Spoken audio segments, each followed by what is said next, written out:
As the night falls and the stars align, Coley Marquis Show takes us on a ride through the cosmos, the unknown, where mysteries of the universe are shown. Questions arise, curiosity grows. Are we alone? Only time knows. UFOs, aliens, paranormal sights. Experts share their knowledge under the lights. Did the government recover a crashed UFO? Or alien bodies hidden, where do they go? Sean Mac's alien agenda, is it right? Will the truth finally come to light?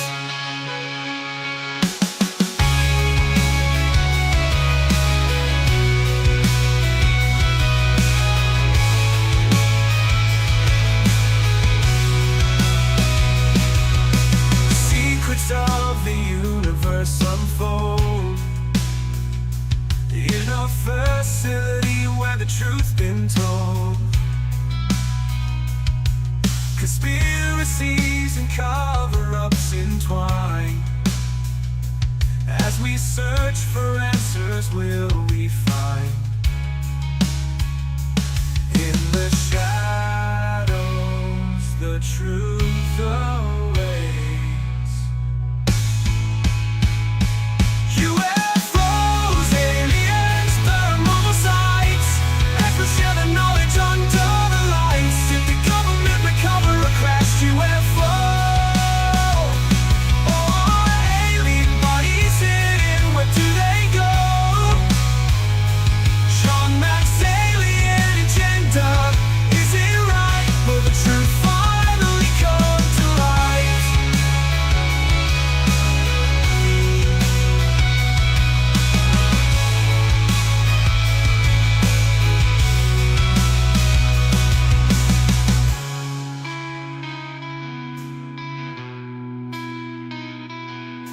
Secrets of the universe unfold in a facility where the truth's been told. Conspiracies and cover-ups entwine. As we search for answers, will we find?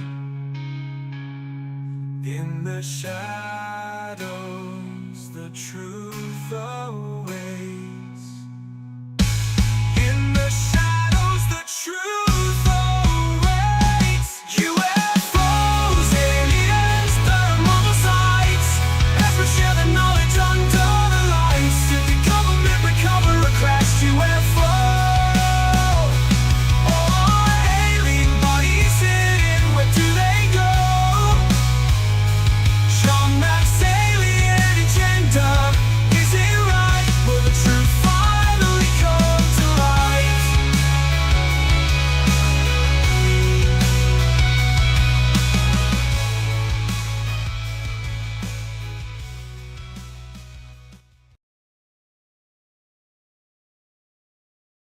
What's up, everybody?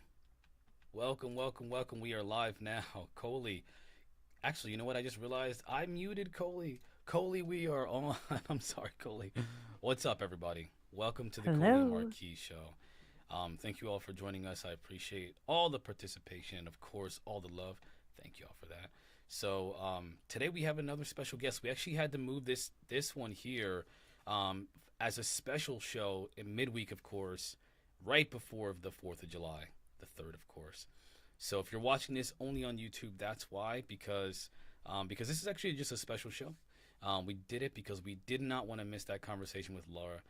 And so, in case I didn't say it yet, Laura is our guest tonight, Laura Eisenhhower. So this is going to be really cool. This is going to be awesome.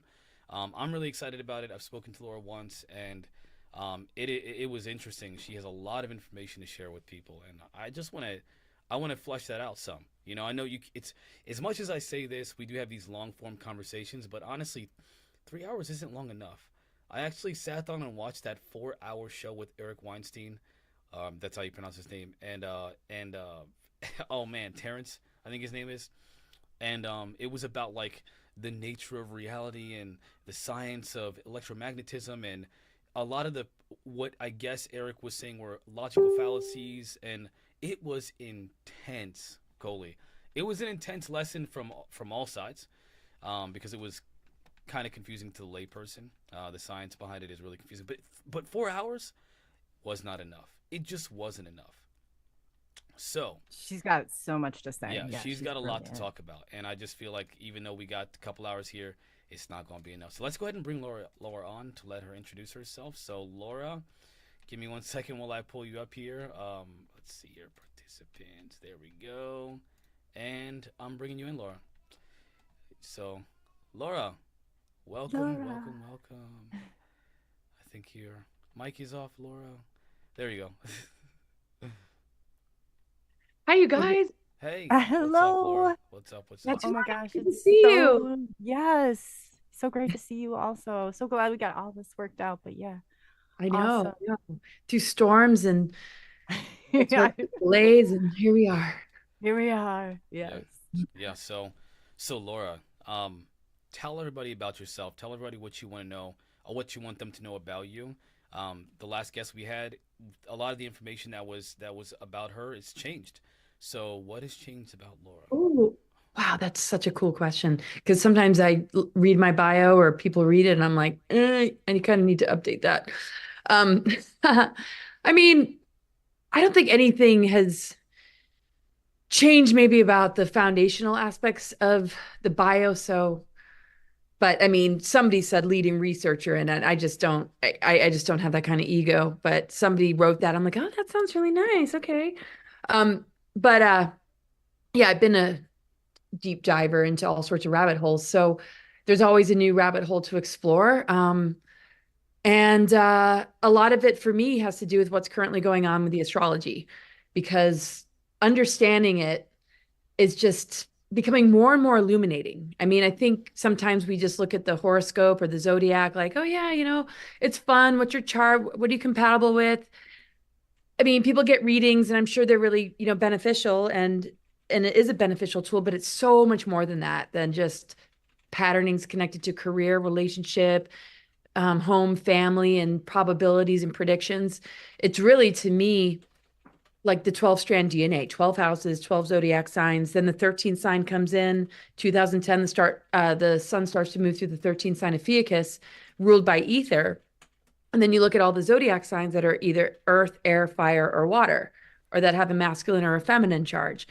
And it doesn't come down to gender. It's more the electromagnetic energies and our chakras, our multidimensional nature, us on a physical level. I mean, when we see the elements that surround us, these elementals are within us, and all the planets connect to every part of all that we are. So just the whole concept of unity consciousness and coming together to switch each other on makes more and more sense the more I do readings. And I see it like a treasure map to pull us back into that 0 point unified field. So I think, I have been changing in accordance with the revelations and epiphanies that come through. And I wouldn't say that that's a new one, but I'm just fascinated by the people that I meet, the charts that I read, and the different things that have taken place in regards to my agreement with Eisenhower coming into this family.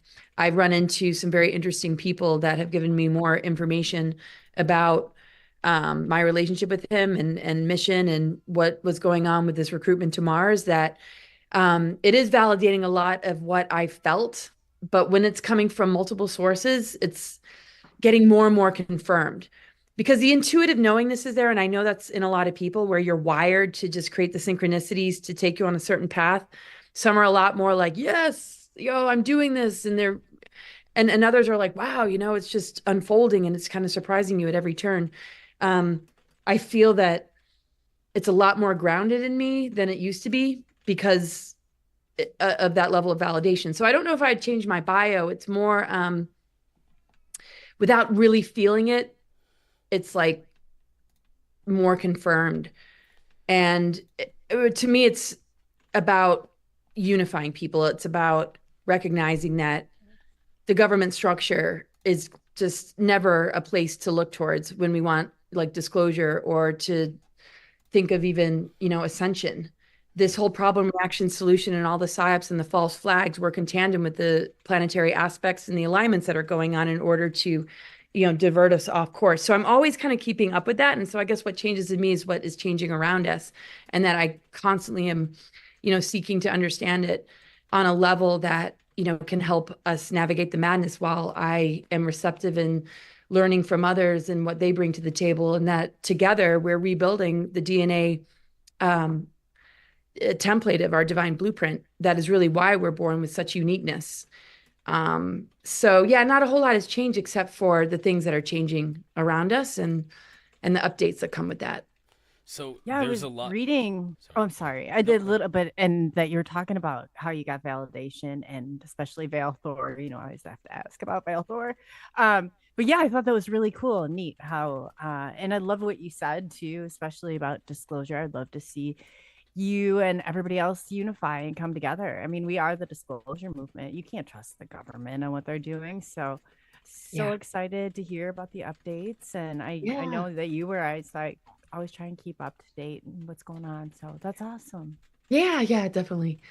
Yeah, I mean, I know that this isn't in our line of thinking to think that it's going to come from outside of us or come from governments or the medical industry. But when we look at the major event that took place in 2019, 2020, and how a lot of people are comfortable in thinking that this window period would hold such a threat to the point where we would need to look outside of ourselves for this sort of detrimental solution, it's so obvious how much the intuition and the higher self is being overtaken by propaganda, indoctrination, a lot of people carrying implants, a lot of attempts that have been put upon people throughout our history. The grooming process that has been underway has been a lot more successful than I think a lot of us have expected. And I wouldn't say I necessarily had an expectation, but it just blows my mind that people still defend their captors and they have such a repulsion for something that brings them really like home to their core, because it's really not about adopting a belief system. It's really about understanding that this is a time of being more resourceful, more self-sufficient, and more confident and trusting of your healing abilities and powers and the power of your mind that is constantly being infected and bombarded with, all these, scenarios that take our creative energy to even manifest. And yeah, so people are having breakthroughs all the time. And so that's a wonderful thing. But humanity, I think, just has a tendency to need to hit rock bottom before it turns itself around. I think we all know what that feels like. It doesn't really matter if it's a programming, it might be a way of life. But we challenge ourselves until we run into that revelation or that aha moment or realization. And it doesn't matter when it hits, but when it does, we're all going to make it home. We're all on the path. I mean, that is, source energy, which holds dominion over physical matter. Everything else in between is just a gatekeeper or something to move through in order to recover all that has been dormant and sleeping within ourselves, which is our DNA, which is not junk. So yeah, so some of the latest revelations, it's hard to talk about myself. I mean, I know I've been interviewed a lot throughout my life and questions about myself and come up a lot, but some of it is just like, wow. But what it really sheds light on is so much about all of us. And I think the difficulty that I run into is that, Eisenhower was a president, right? He was a general. He played a role that many could throw into a category of, oh, Illuminati, or he's just a pawn, or he signed treaties with the Greys, or, he was responsible for the genocide of all these Germans, right? And coming into this family, I was such a black sheep and such a sort of rebellious type that it didn't matter what the truth was. I was just going to find it. Like if he was pure evil, I was going to expose it. If he had messages that we just didn't quite grasp, I was going to share it, right? It's just like, I'm wired for truth, right? I'm wired to fall back down, get back up again, and realize a lot more of what our capacity is and what the medical industry is going to show. That's why I think I had a creepy doctor, because it's like, I don't want to go to him, and I'm going to just explore my own ability to heal. And, sometimes our adversities are blessings. Actually, most of the time they are, because we realize that everything that's betraying us and everything that doesn't work for us is an opportunity to come back to center. So I'll kind of leave it at that. But yeah, I've had some validations recently.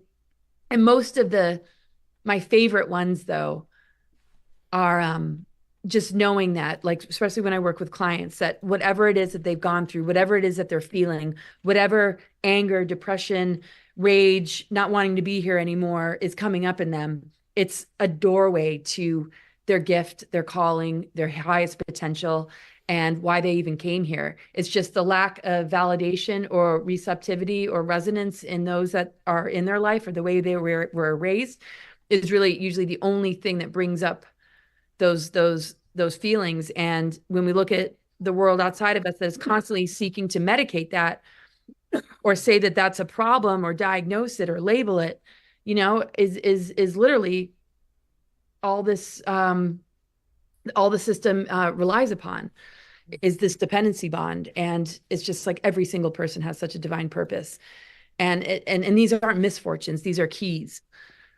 These aren't things to judge yourself over, others over. They're something to, explore. So definitely, I'm right there with you. We are the disclosure, and everything that we manifest in our life is to reveal what we're disclosing. So I agree. And I mean, to put label on things, but the Stockholm Syndrome is running rampant. And it's like when people are standing up for the people that are literally holding them down and causing all this stuff. You're right. A dependency. How did you word it? I mean, that is right there. Exactly. yeah, like the dependency happening. bond. That's perfect. That's a perfect terminology for it, because that's exactly what's happening. And it's like, in the way that everything turned, and how that should scare people, how quickly some of these trends just like boom, and we're accepted. And it's just like it shows you. I think it's harder for people at moments to really grasp. It's like, if you're not living your genuine and authentic self, and like you said, like your path and why you're here and your mission, and if you're not on that, you're not going to feel right. You're not going to feel good. You're not going to, I'm sure like a lot of your clients and things, and getting them, you're right. Sometimes you have to get to that doorway where it's like, man, it's one way or the other here, because I've had enough. But when you start to really follow, yourself and the reason why you're really here, and discovering that, it's a totally different, I mean, that's game changing. And that you're able to do that for people, that's amazing. Oh, thanks. Oh gosh. Well, I feel, I mean, we all do that for each other in so many ways. I mean, astrology has been a really incredible tool in regards to that, and just like reflecting on myself as well, feeling the relatability, seeing parents bringing their children to get readings too, and just all the different people out there with their tools and modalities. It's like, we're really looking at energy, we're really looking at potential. We are not into the dependency bond, for the sake of money or exploiting what people don't understand. And people really don't realize, when they get caught up in it, they're not doing it on purpose. It's just really, that's all they've been taught. And to even expand into thinking outside of that box, already comes with a major, oh, that's pseudoscience. Oh, that's just woo-woo. That's crazy talk. And it really needs to come back in. It's really, really important. Rewriting of history. We're not reflecting on true memories as a humanity to be able to heal as a collective. We wouldn't be able to do that in our own personal lives if our parents told us things that weren't true, if we were given, false memories about our childhood. And some people are dealing with that because they were MyLab or taken into secret space programs, having 20 in backs. It's like, there's such a vast terrain as far as what's operating behind the scenes that, that's a huge disclosure. And when we hear from the news, they say that there's no extra it's just the fact that anybody would tune into that and even think that, have really shielded themselves, and are probably the ones that put their children into mental institutions, or got them heavily medicated if they were having those experiences. And I really think that this time is so critical. And that split, when we think of bifurcation, I really see it as you're either going to be assimilated into AI and lose your soul connection to Right. source, or you're going to be more soul centered. And these are the most critical times we're being, where we're being challenged to make that choice. So yeah, being an astrologer and seeing all the different elementals, all the difficult aspects, and how it relates to the contamination or toxicity within your elemental body. If it's earth, there might be dis-ease in your physical body. If it's emotional, you might just be chronically depressed and just really in a low mood, and just eventually it'll catch up with the physical if you don't find a release valve. And so we got to look at nature and learn from nature, because when the clouds fill up, it rains and it produces life and things grow. We plant seeds from our higher consciousness into the soul, and it generates life. Like, we are incredibly creative. And the fact that there's geoengineering and the bioengineering of humans, is really, operating under a construct of, control of something that is not fully present. So the fact that the mother energy wasn't anchored into her own body, and there were reversal grid technologies that were harvesting, siphoning, and using that womb energy without the occupation of the mother energy fully anchored, and us not being fully grounded or fully soul centered, but just with amnesia, just answering to anything that, we see in the school systems or rebelling against it, trying to find our way home. Enough people have kind of hit that point in which it's like, wow, the mother energy is anchored back, the acceleration of light energy, light codes, the things that are changing in the sun, that's coming from the sun, just the sun moving through the 13th sign of Fiacus, how that connects to the zodiac and our own DNA that allows that ether energy in, the corrections that have come from the Venus transits that have turned the inverted pentagram upright, that have corrected the planetary grids with all the light workers and star seeds that are on, the ground level doing this as conduits. It's just like, whoa, it's all here. And even though we might be awakened to it, it's so hard to wake up every day and feel that confidence when we constantly witness the madness. And that's what we got to be careful of, because we are bombarded all the time. And the theater, though, is getting this much more ridiculous that literally it's almost like somebody's about to come out and be like, we've all been punked. Like, you seriously think Biden, to anybody that is like seeing like this can't be reality, or well, anything's better than, Trump, or it's just like that breaking point when we have all been duped. And it is a big cosmic joke. Some might be taking it seriously and be playing the dark role and they don't see anything else. But on a bigger picture level, we are being almost embarrassed and traumatized into awakening. But at least once we get there, we can turn around everything, and there's nothing that can't be cured or dismantled by higher consciousness, because we hold, the override frequency to bioweapons and dark technology. That's why it can't manipulate love and unity consciousness. It can only target us and distract us away from it. But once we reach that place, we de-weaponize the weapons. So the conquer and divide strategies and everything to divide us, they need to constantly throw us the bait that we will get sucked into, so that we're not standing in alignment. And that's all they have. The looking glass technologies couldn't read anything past 2012. So ever since the sun started to move through Ophiuchus, that's all they have is the power of suggestion and infecting our creative channels. Otherwise, we totally have victory here. I love it. So there was a lot. We've only been, what was it, like 20 minutes? There's a lot that I got to ask you, Laura, because so first thing that I want to say is that a lot of what you said, most people have no idea what you're talking about. We completely understand what you're talking about because we've been studying this stuff for years. But there is so much to what you just said. You talked about electromagnetism, you talked about connections, you talked about astrology, you talked about the government, you talked about, and essentially, I want to say MK Ultra, or maybe just mind control, general mind control of the government and media. And you talked about, the allegations about, President Eisenhower and how he made the deal. There's a lot, okay? I want you to pretend that our viewers have absolutely no idea what you're talking about. And let's take it back a little bit. Oh boy. Because there is so much to what you said.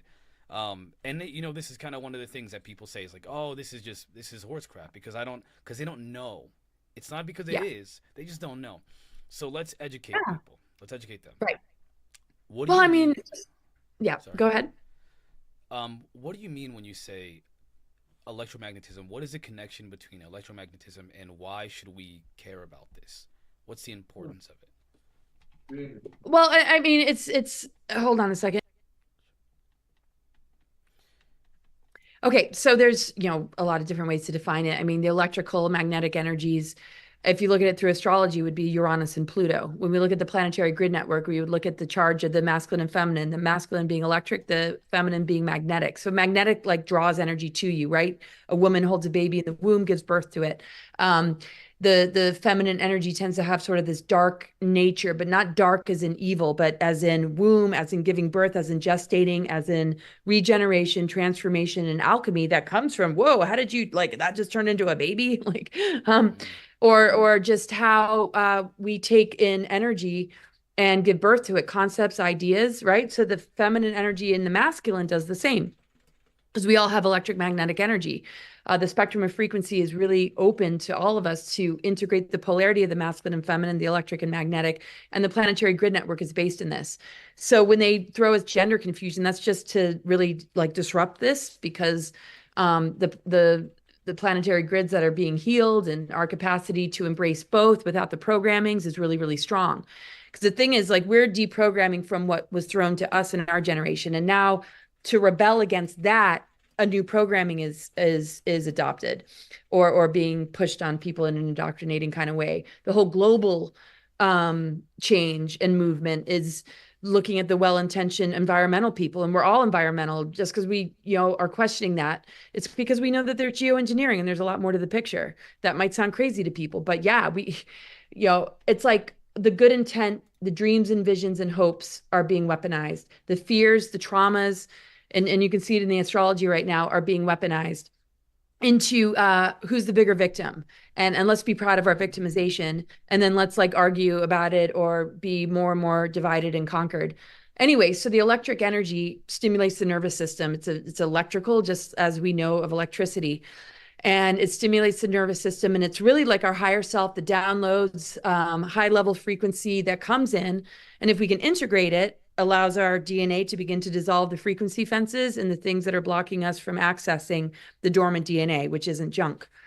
So if we're blocking that, if we're not in alignment with it, if we start to freak out, like I'm having a panic attack and I have PTSD, which we all do, you have those moments, right?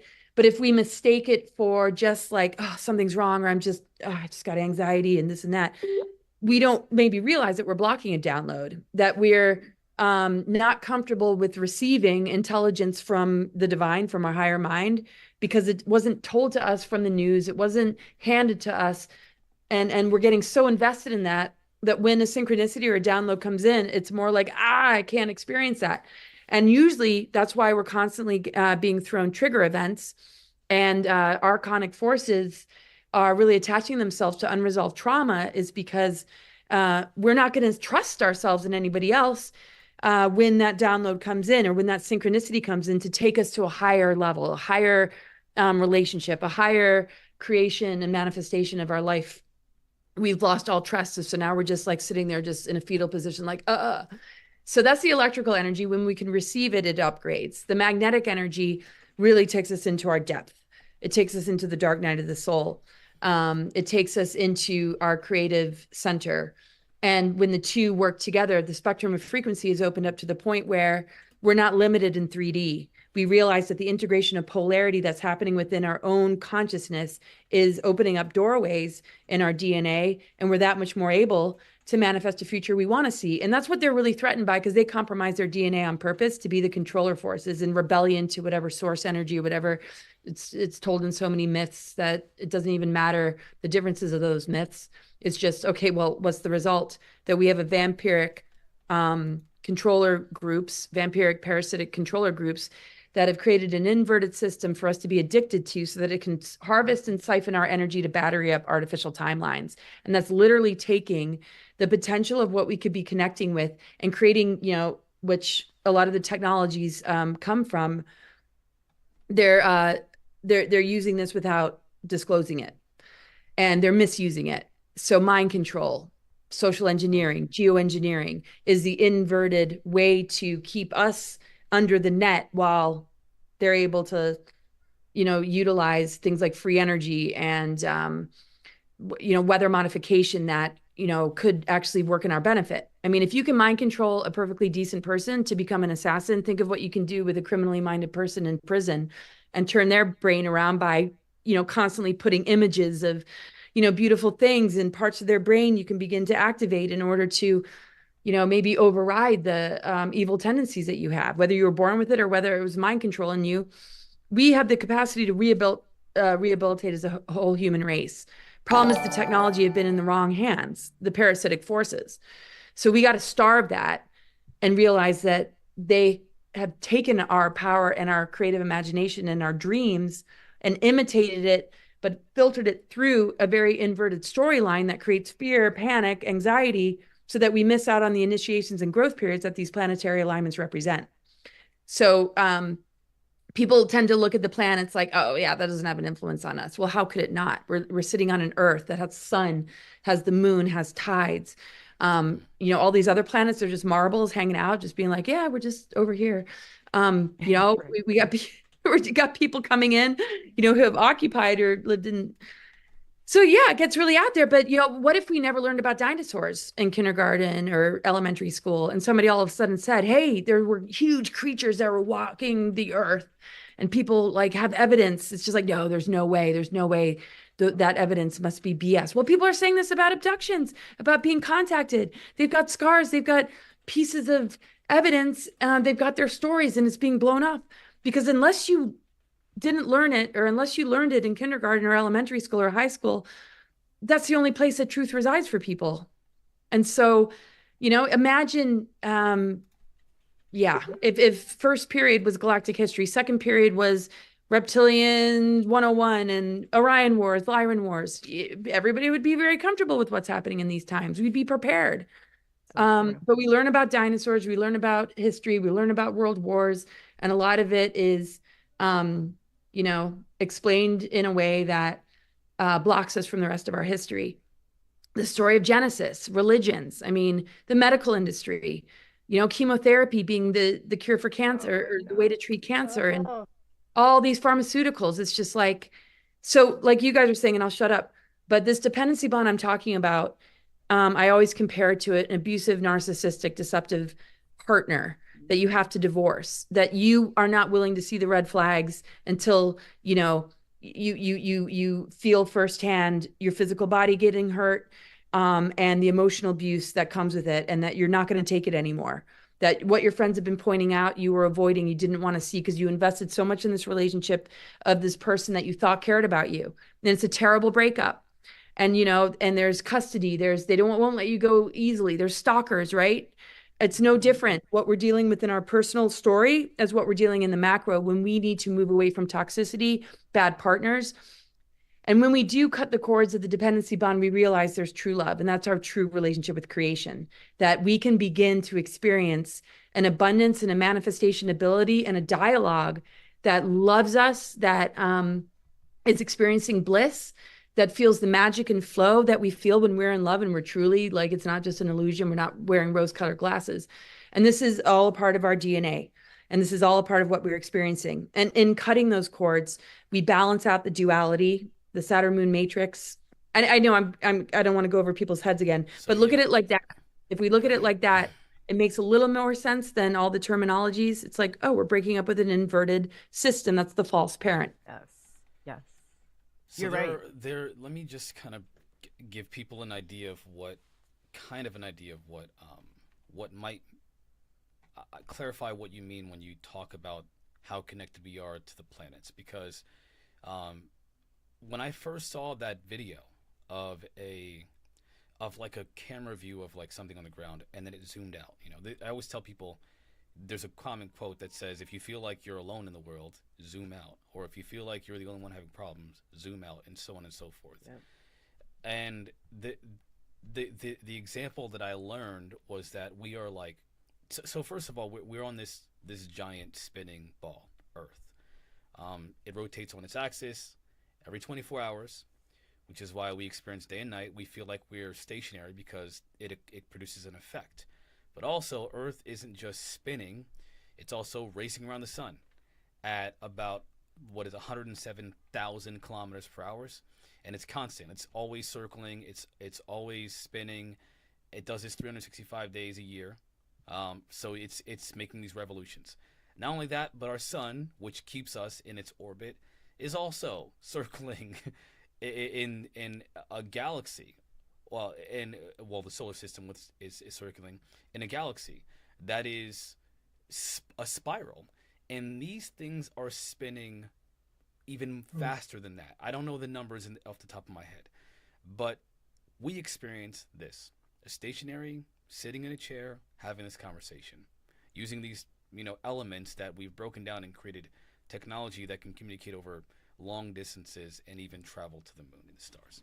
So even though we think that we're disconnected from all things, because the way that science has essentially established itself, the way that science has established how we should see our existence, is as if we're disconnected. They want to put things in a box and disassociate the things you're talking about, the connectedness, the spiritual aspect, the electromagnetic connection that we have to not just each other, but the planet and all living things in this on the planet, and so on and so forth. That's what I see what you're talking about. So Right.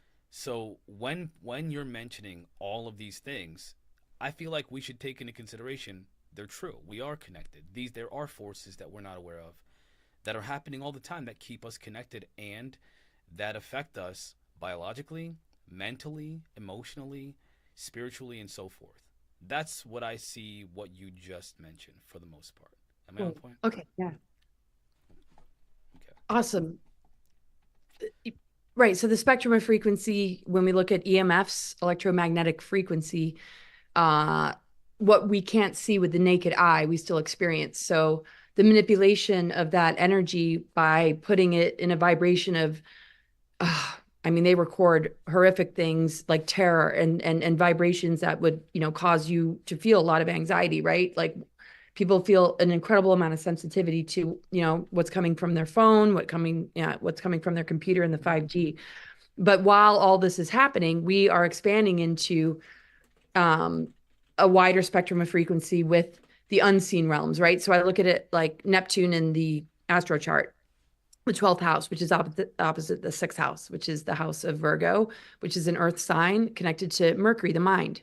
So if Neptune Pisces is opposite, that's like the astral, that's the unconscious. But when we shine light on the unconscious, we can begin to see, things that are disrupting our physical health and our physical well-being. And so we need to clear all that. We need to clear all that from programmings that come through a frequency modulation or a manipulation that goes into, maybe an energy center or into a portion of our mind delivered through a suggestion. So when we hear a person drop into a lower vibration and say something like awful, we realize that they're like riding that frequency wave. They're like in that lower ego, or just that lack of compassion, that lack of, spiritual connection. So we end up being conduits of the manipulation of the EMFs, the electromagnetic frequencies. When we move beyond that, we're like literally, in the frequency of love or unity, but we have to go through like this inner process to be the towers, to be the override tower. And I redundantly say like the 5D tower instead of the 5G, right? It's like recognizing this is dropping me. This is creating something through my throat chakra that's actually spreading a mind virus or spreading something I saw in the news, or believing in something that has been installed, that makes it a reality. Like we don't realize how much we enable horrible futures for ourselves. Right. Can I mention something real quick? Do you know the experiment, the water experiment that was done by Emoto? Masaru Emoto? He did this research where he essentially put this water. He was speaking to it, and he would say things like love and happiness and things like that, positive things. Play music that had positive messages and so forth, and then as a consequence, when he looked at it through a microscope, he would see these beautiful patterns, the kind of like crystal patterns that this water would make on a molecular level. But when he said things like, I hate you and all these negative things, they would actually fracture these beautiful designs, and they would actually blacken and turn colors, and they'd have these more ugly and not good patterns. and you mentioned like the throat chakra and how energy is affecting other people and we're speaking. It sounds crazy, but the reality is that it's true. We have the power through our voice to affect everyone around us. Each one of us is 70. What is it? We're made up of mostly water, even on a cellular level. So as we're speaking to each other and about each other, we're affecting ourselves on a molecular level, on a biological level. And so when you're mentioning, again, when you're talking about the throat chakra and you're talking about these energies being released from yourself and how we can make these changes through our voice, through our words, that's what I see. I think that people are, if you hear what Laura's saying and you think it's crazy, unfortunately, and I don't mean to be rude, you haven't done the research. And so you're not actually aware of what is being said, and you're missing out on so much. So please pay attention, and instead of, because again, the first thing that I think of when I listen to some other people is a long time ago, I used to think these people were crazy. But the more that I learned, the more I understood, oh my gosh, this is science. You're mentioning things that science has been talking about for thousands of years, and we've essentially dispelled of it because we don't like that we can't put it in a box. It's not easy. Oh, so well put. Yeah, and that's, I think, why astrology, when you asked in the beginning, how have you changed? I just appreciate that tool so much more. And it's not like a person needs to learn it or understand it for it to work. I mean, if you're mindful, if you're conscious, you're going to feel, the energies around you, and you're going to know the difference between organic ascension signals and, something that's inverted. But what's interesting about the chart, it'll like really show the potential to, kind of be yanked in, and ancestral patterns, and, so it's, a helpful tool. And I'm not trying to just like push astrology, but it's amazing how much it connects with our 12-strand DNA. And when you asked about us and our connection with the planetary grid network, when you look at the reversal technologies that have been installed, and you look at the symbolism of the tree of knowledge, it takes the understanding of duality, the good versus evil, the difference between right and left, and masculine and feminine, or whatever it is that creates this sort of duality where polarities are not dancing together, but they're in war with each other, how much we stay in a lesser version of ourselves. And when we look at the tree of life symbolism, with the root system and the branches going out, it's through this experience that we're able to regain our understanding of this duality. And it sort of neutralizes the evil when it's given light, because it's always needed unconditional love. When the imposter gods came in, it was all about punishment. It was all about, worship, right? And then the rebellion, I don't think, started there, but the experience of this rebellion from true source created a lot of imposters that wanted to manifest and create these religions and rewrite ancient texts in order to keep that dichotomy or duality alive. While they were the ones that were originally like rebelling, they knew that this would be a good tactic, was to constantly look outside of the self. And when we look at like, wow, we need to be the conduits of true source, which is unconditional love, we can begin to breathe light into that evil and bring it back home again, at least within ourselves. We can't control the controller groups that compromise themselves that might not ever care to return. There might always be a 3D that they hold this enslavement agenda on, but it's us literally like cracking through and realizing that that's an illusion. Doesn't mean that there isn't pain and isn't suffering, but that is an illusion to crack through, because when that self-knowledge from the tree of knowledge is integrated, we begin to repair ourselves and stand in that true divine template, which is the tree of knowledge, which is what the planetary grid network is based on. 12 spheres, 12 stargates, and the whole planetary grid network creates this tree of life.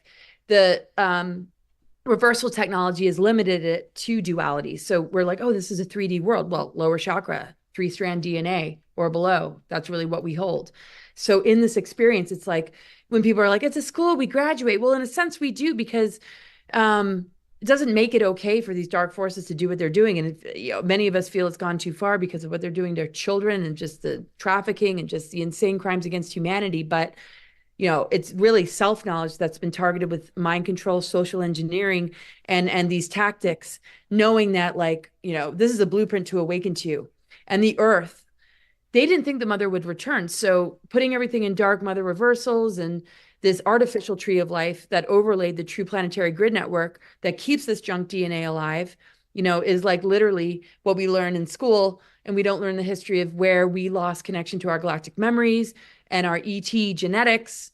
We look at ETs and aliens as some intruding or foreign, entity, and only some are. And they're the ones that are here trying to control everything and block out the rest, right? And this is us with the seals and fences in our DNA being blocked from our galactic origins. So like everything that we're opening up to is something already within. And the only dark nefarious forces, all they can do is vampire. So there has to be a plug in us that allows that to come in and take and steal. And we got to get over the manipulation and the deceptions, and to get strong and forgive ourselves, and also forgive one another, realizing there was a lot stacked against us. And this isn't just waking up in a bad mood, like, oh, women are so this and men are so that. It's like, this is thousands and thousands of generations of serious manipulation. And if we can honestly look at that, we'll be able to put our wounds out in all humility. And then we'll also realize, if we look a little bit deeper, that Chiron, the wounded healer, is ruling the sign of Ophiuchus, the 13th sign, which connects with the ether. For us to experience the unconditional love, we have to hold our wounds out and allow them to be healed, because if not, we're going to hurt each other, and we're going to act out in unconscious ways, and we're going to stay addicted to whatever we possibly can grab to appease a hidden trauma that has not been given a voice, as far as what's happened in our galactic history and why the world is the way it is today. Couple things. So first of all, chat, yes, my audio is not great right now. I don't know why it's coming through one channel instead of both channels, but it is. So bear with me until I figure that out over time. I will eventually figure out why that is. For the time being, I have no idea why that is. I have no idea why it's doing that. Give me 1 second. Let me see if maybe It sounds good on this. there we go. How about that? Does that fix it? Maybe not. I don't know. Let me know if the mic has gotten a little bit better. If not, oh, sorry about that. I'll fix it eventually. But also, chat, there's a lot of people experiencing these extreme weather phenomena. Again, I told you where I live, which I would appreciate no one mention. If you know, where I live, we got a tornado warning last weekend or whatever. And it was pretty crazy because where I live, it's in a valley. So there shouldn't, surrounded by mountains, by the way, there shouldn't be a tornado. But now we're considered in like the tornado zone. So there's a lot of people experiencing this. I want to say I hope your families are safe, and I hope that everything works out great, and that nothing bad happens in your area, because there's again a lot of extreme weather conditions. Do you think, Laura, that we are, as a civilization, as a global population, that our world is experiencing potentially a cataclysm in the future, possibly? Yeah, it's hard to say. I mean, the thing is, we're elemental beings, right? And if people don't realize, the nucleic acids of our DNA are elemental, connected to the platonic solids, connected to the planetary grid network. So what does that mean? That's just like, okay, well, elemental beings. We have earth, air, fire, water, ether within ourselves. We're being manipulated and mind controlled, and they're doing that with the weather, right? How can you possibly manipulate something as powerful as Mother Earth? Well, the inhabitants on this planet are being manipulated. So we're seeing a reflection of the health of the collective when we see this geoengineering going on, manipulation of weather. It's no different than the tornado that is created through the different wars that we see in the Middle East, the ridiculousness of the governmental structure, the things that are hidden, like child trafficking, pedophilia. I mean, we're in a really, really detrimental climate as it is as a collective. A lot of people have blown off a lot that was revealed, and actually insulting people for bringing up things like Pizzagate. I mean, what kind of world are we in to turn a blind eye? So we're not in a very strong elemental place as a collective, but it's changing. And as long as we're easily manipulated, we're going to see nature around us mirroring back to us the level that we're functioning at. So a lot of star seeds and people that have come in here to help expose this, are witness to this, but they're not enablers of it.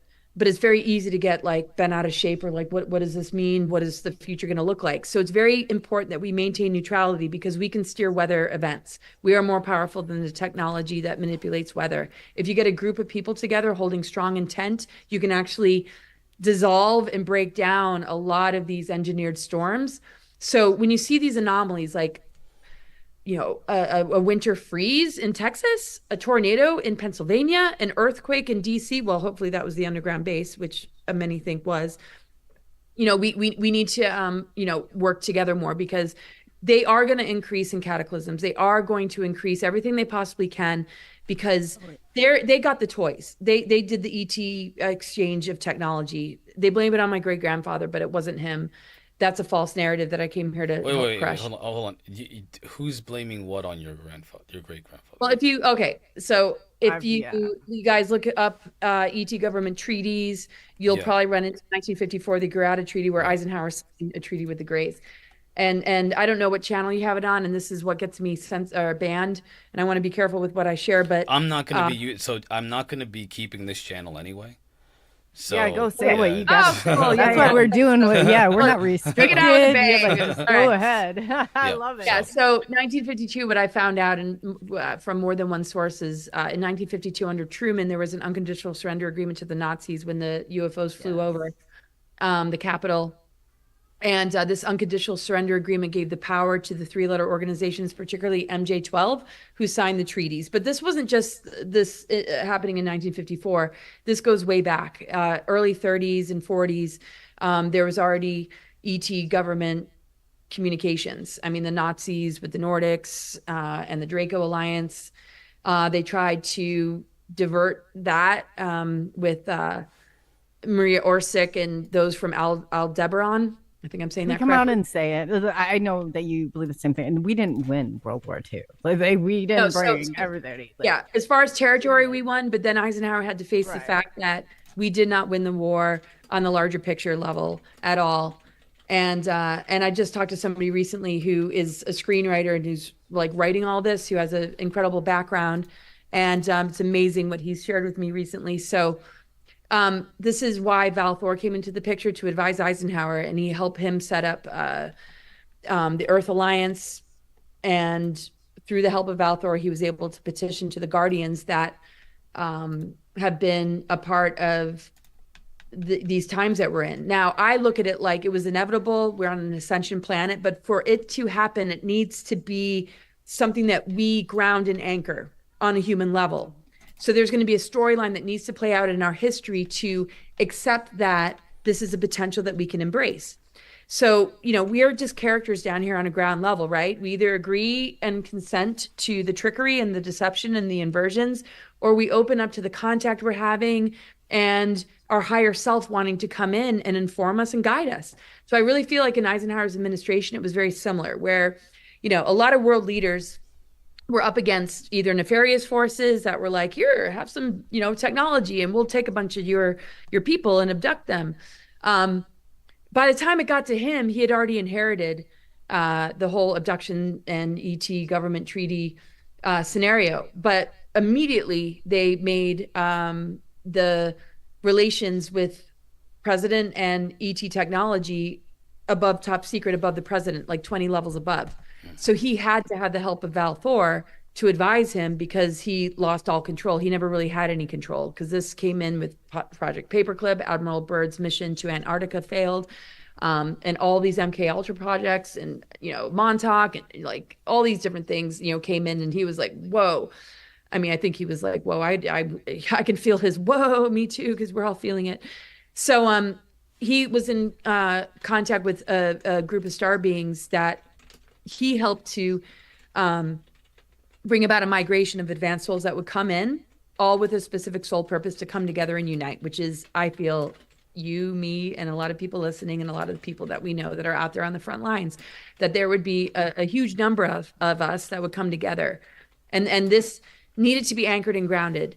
Him working with Val Thor to petition to the Guardians needed to be anchored and grounded, but it's just as inevitable as our immune system healing us, as our ability to regenerate, of us saying to our higher self, I agree to your higher intelligence. I agree to the fact that you exist. I agree to the fact that there is a God, right? We need to claim it, in our physical world. So I just feel that administration claimed something that inevitably wanted to come in, because we're on an ascension planet. But all these artificial timelines, the use of time travel, and all this dark weaponry has been able to hijack our belief systems about what's possible. So, him and many others before him, and those that were in agreement to the relationships he was having with these higher beings, needed to, kind of go quiet about it and accept the fact that there would be false narratives blaming him and, making the good guys look bad and duping us out of disclosure, thinking that it was going to come through the governments instead of each other. And a lot of us aren't buying into it. But when we, see the potential of blue beam technologies creating fake alien invasions and the way it's going to be leaked in the news, people like us are calling it out, and a lot of us are, calling this out. So my role has definitely been to call out the ones that were specific to the Eisenhower administration. I was told I was a guide during his administration with Val, and they were going to bring in somebody that just has a loud mouth, that is willing to be like, oh, guess what? And that we were kind of coming as a team. And this would help to dismantle the government structure and help to really bring us back to what is the great leader of our planet. It's Mother Earth. It's the power of nature. It's the power of us being in alignment to recognize that we can manifest abundance. We can break this dependency bond and addiction to the money system, to everything that is being thrown at us as the only option. Without it, we should be in survival and cowering and fear, like, in poverty consciousness and victimhood, which is a lie. Which is the grand deception. So I think I went way too far with your question, but No, you did not. That's great. No, you I did think not. it's great. And I know that I think it's important to know too, when they connected all the US presidents to Eisenhower was not one of them that was connected to. I mean, they're all, every single other one of them, they can trace back to King John of England, and Eisenhower was not a part of that. So I think that's I know it's pretty wild, right? I mean, and a lot of people, somebody made a website like Laura's a Nazi whore, and, and her, but, oh yeah. And I'm Damn, like, dude. I'm like, really? I'm like, they attack. It's you, but you're doing something right if you're getting attacked. Like yeah. that. I mean, it's like, I'm like, just thinking back, just like, that is so funny. I'm like, right on. Like, they're like, we're going to burn her in the streets, and like, I'm like, okay. Hold up. Wait. Why do you think people are so triggered by you, Laura? Someday I've seen it with my own two eyes. Why do you think that some people are so triggered by? Is it just because you're speaking the truth? Is it? I don't understand it. I said Laura can hold her own, but I've just seen people go out of their way sometimes, and I've tried to combat it. And we even brought your birth certificate out. I mean, there was even to validate that, because that can do some real harm and damage. But yeah. Why do you think people are targeting you? Okay, some might say jealous, but there's nothing to be jealous of. I wouldn't wish this path or the path that I've walked upon anybody. I mean, the tragedies in my life, the devastation, the stuff that I still struggle with. I mean, it's just like, I think people have been traumatized and they don't know who to trust. And if I have this positive message and I'm coming from a presidential family, those are a lot of understandable red flags to have. And I really appreciate people being discerning, and I welcome those red flags. I notice people that don't welcome those red flags, they'll ban you, they'll hate you, not hate you, but I mean, I've had people do that to me when I'm like, I don't know, that whole connection that you have with so-and-so, I'm very wary of false channeling and this and that. I hope they can answer the tough questions. I'm here to answer the tough questions. I understand how people must feel. When it gets too abusive and too derogatory and too almost like violent and too threatening, it's like, no, I have to have a boundary. But once you're over it, like, absolutely, I'm all about unconditional love. But I think people might hear what I have to say. It's too good to be true. Like, are we really made of all this? Because the thing is, it's not about me. And if they haven't listened to me speak, if they haven't really gotten to know me, they might think, just some Eisenhower coming along, and they might believe in some of the false history written about him. But, it's usually what I hear is anybody who hears us, I was like, oh, you just got to get to know her and hang out with her. It's like, she's a freaking mess, or no, she's just like us, or like whatever. No, you are, though. You're so down to earth. And when I say mess, I just mean like, it's a messy world that we're in, and I'm really real life problems that you deal with. Oh, yeah. Like, come on. Yeah. Like every freaking day. And my poor husband, but my most loving husband. And yeah, it's like, I just feel like we are a huge team, and we all came down And somehow, and I'm even like, do they really choose the right person? Because sometimes I'm like, am I failing this mission? Am I doing okay? Like, I don't have like, I don't have something to fall back on where I'm like, yeah, you're just, it's like, yeah, I couldn't do this without like all of you, and I play my part. And I think people realize like, what is there to feel threatened by? What is there? It's certainly not jealousy. And if people are jealous, I'm blown away. But when they get to know me, I think they realize that my mission is to empower people, because it's not about me. The greatest pleasure that I get from this mission is what I see in other people. That is why I have passion, because I'm like, oh my gosh, the most incredible, beautiful, advanced beings with incredible talent and skills. And I'm just like, like, I don't even think I can measure up to the people that I feel so inspired by. But like, I'm so glad to be in the position to be able to see that, to be able to honor that, to be able to help unify that, and to, be given sort of the harsh wake-up calls from a really, really young age, to be able to navigate, the madness of high school and the school systems and boyfriends and understand like, this stuff. And with every chart, with every person I see, it's just like, I get to remind this person of like their massive, like, because the thing is, 7 races, 5 cloister races. The 5 cloister races are the star seeds. The star seeds need to be anchored and grounded by the ones that are more earthbound. The earthbound ones need to be expanding into what the galactics are coming in with. But we all hold this template. There's no chosen one, but we have to choose love, unity, wisdom, and humility, and togetherness to rehabilitate and to see what we've been up against. So I think when people really get to know me, it's just like, wow, I can actually be myself around her, and she's really empowering me, making me feel good. I don't have that guru complex. I certainly, you're a team player too. I mean, you're down to earth, and you're not saying like, when people come forward and they're like, it's about me, I'm gonna do this. It's about, that ego that steps in, and then I instantly like, I've never once seen that with you. You've always said we got to stay connected, and you're so real. Like when you know what I mean? I always tell people, if you got to know her, you would see just how down to earth Laura really is. She's an amazing person. She struggles with, just right out there. I love when you put like, oh, my luggage unpacked. It's, you know what I mean? Like I'm like, oh, I love it. She's clumsy too. It's like you can totally relate to you, but you don't and I think you're absolutely amazing, and you are leading this, and I'm glad somebody awesome, like you is. Yeah, to be honest, I was like, when I first saw the picture of you, I was like, yo, she's a hippie, and I love it. I don't want to curse on stream. I love it. It's awesome. Like, she's a cool chick. This chick right here is like the one I want on the podcast. And then Coley was the one who brought you on, of course. I never had contact with you. So it was just cool, like, seeing, first of all, knowing who you are, but then seeing how, like, again, I hope it's not offensive to say, you're like a hippie. Like, you're literally like a hippie to me. So is that offensive? I don't know if that's... No. I mean, I'm kind of like an accidental hippie. I remember growing dreads in high school, and I was wearing like sandals, like, I love it. And then I went to my first dead show. I'm like, oh my gosh, like there are other people like me, and like, I mean, it wasn't quite the high school I went to. Like people, I just always been like really connected with nature, and just, and I love music, and I love people. I love humans. I love this earth, and the enormity of what has always like come through, has really kicked my ass. It's been really overwhelming. I used to cry and cry and cry and cry. My mom would be like, time to go on some Zoloft or Xan, like go to the doctor. Thank God she doesn't listen to these shows. And I'm like, no, man, I'm crying for the planet. I'm crying for the, and so I've always been an advocate of, I knew like, and I'm not saying like if a person went down that road, because I did for like a week or two, and I'm like, I'm numb, I can't feel anything.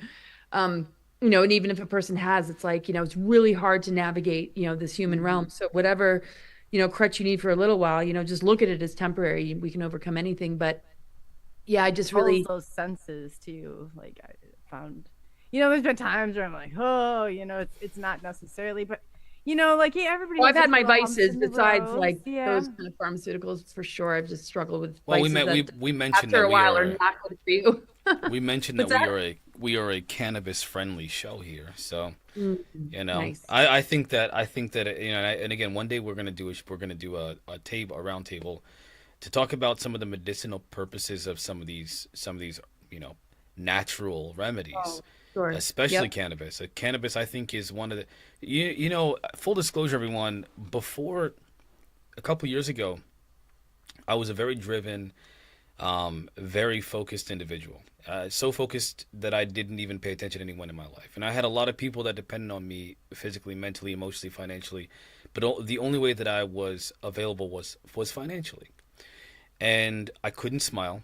I couldn't be happy. I couldn't feel good about anything. I couldn't even enjoy the day to day things that I should enjoy, like getting a gift or experiencing something new or nothing. If eating food was just like, I do it only because I have to, but I didn't want to do it because I hated it. It was a distraction from doing what I needed to do to be successful. That was all I thought about. And I never did marijuana, or I refused to try cannabis because I thought I don't like the way people looked when they got high. And I was like, I don't want to be that person. I want to be able to work and think and be coherent and conscious. And I don't want that. And then I came across someone who said, well, you can dose it. And I didn't know what that meant.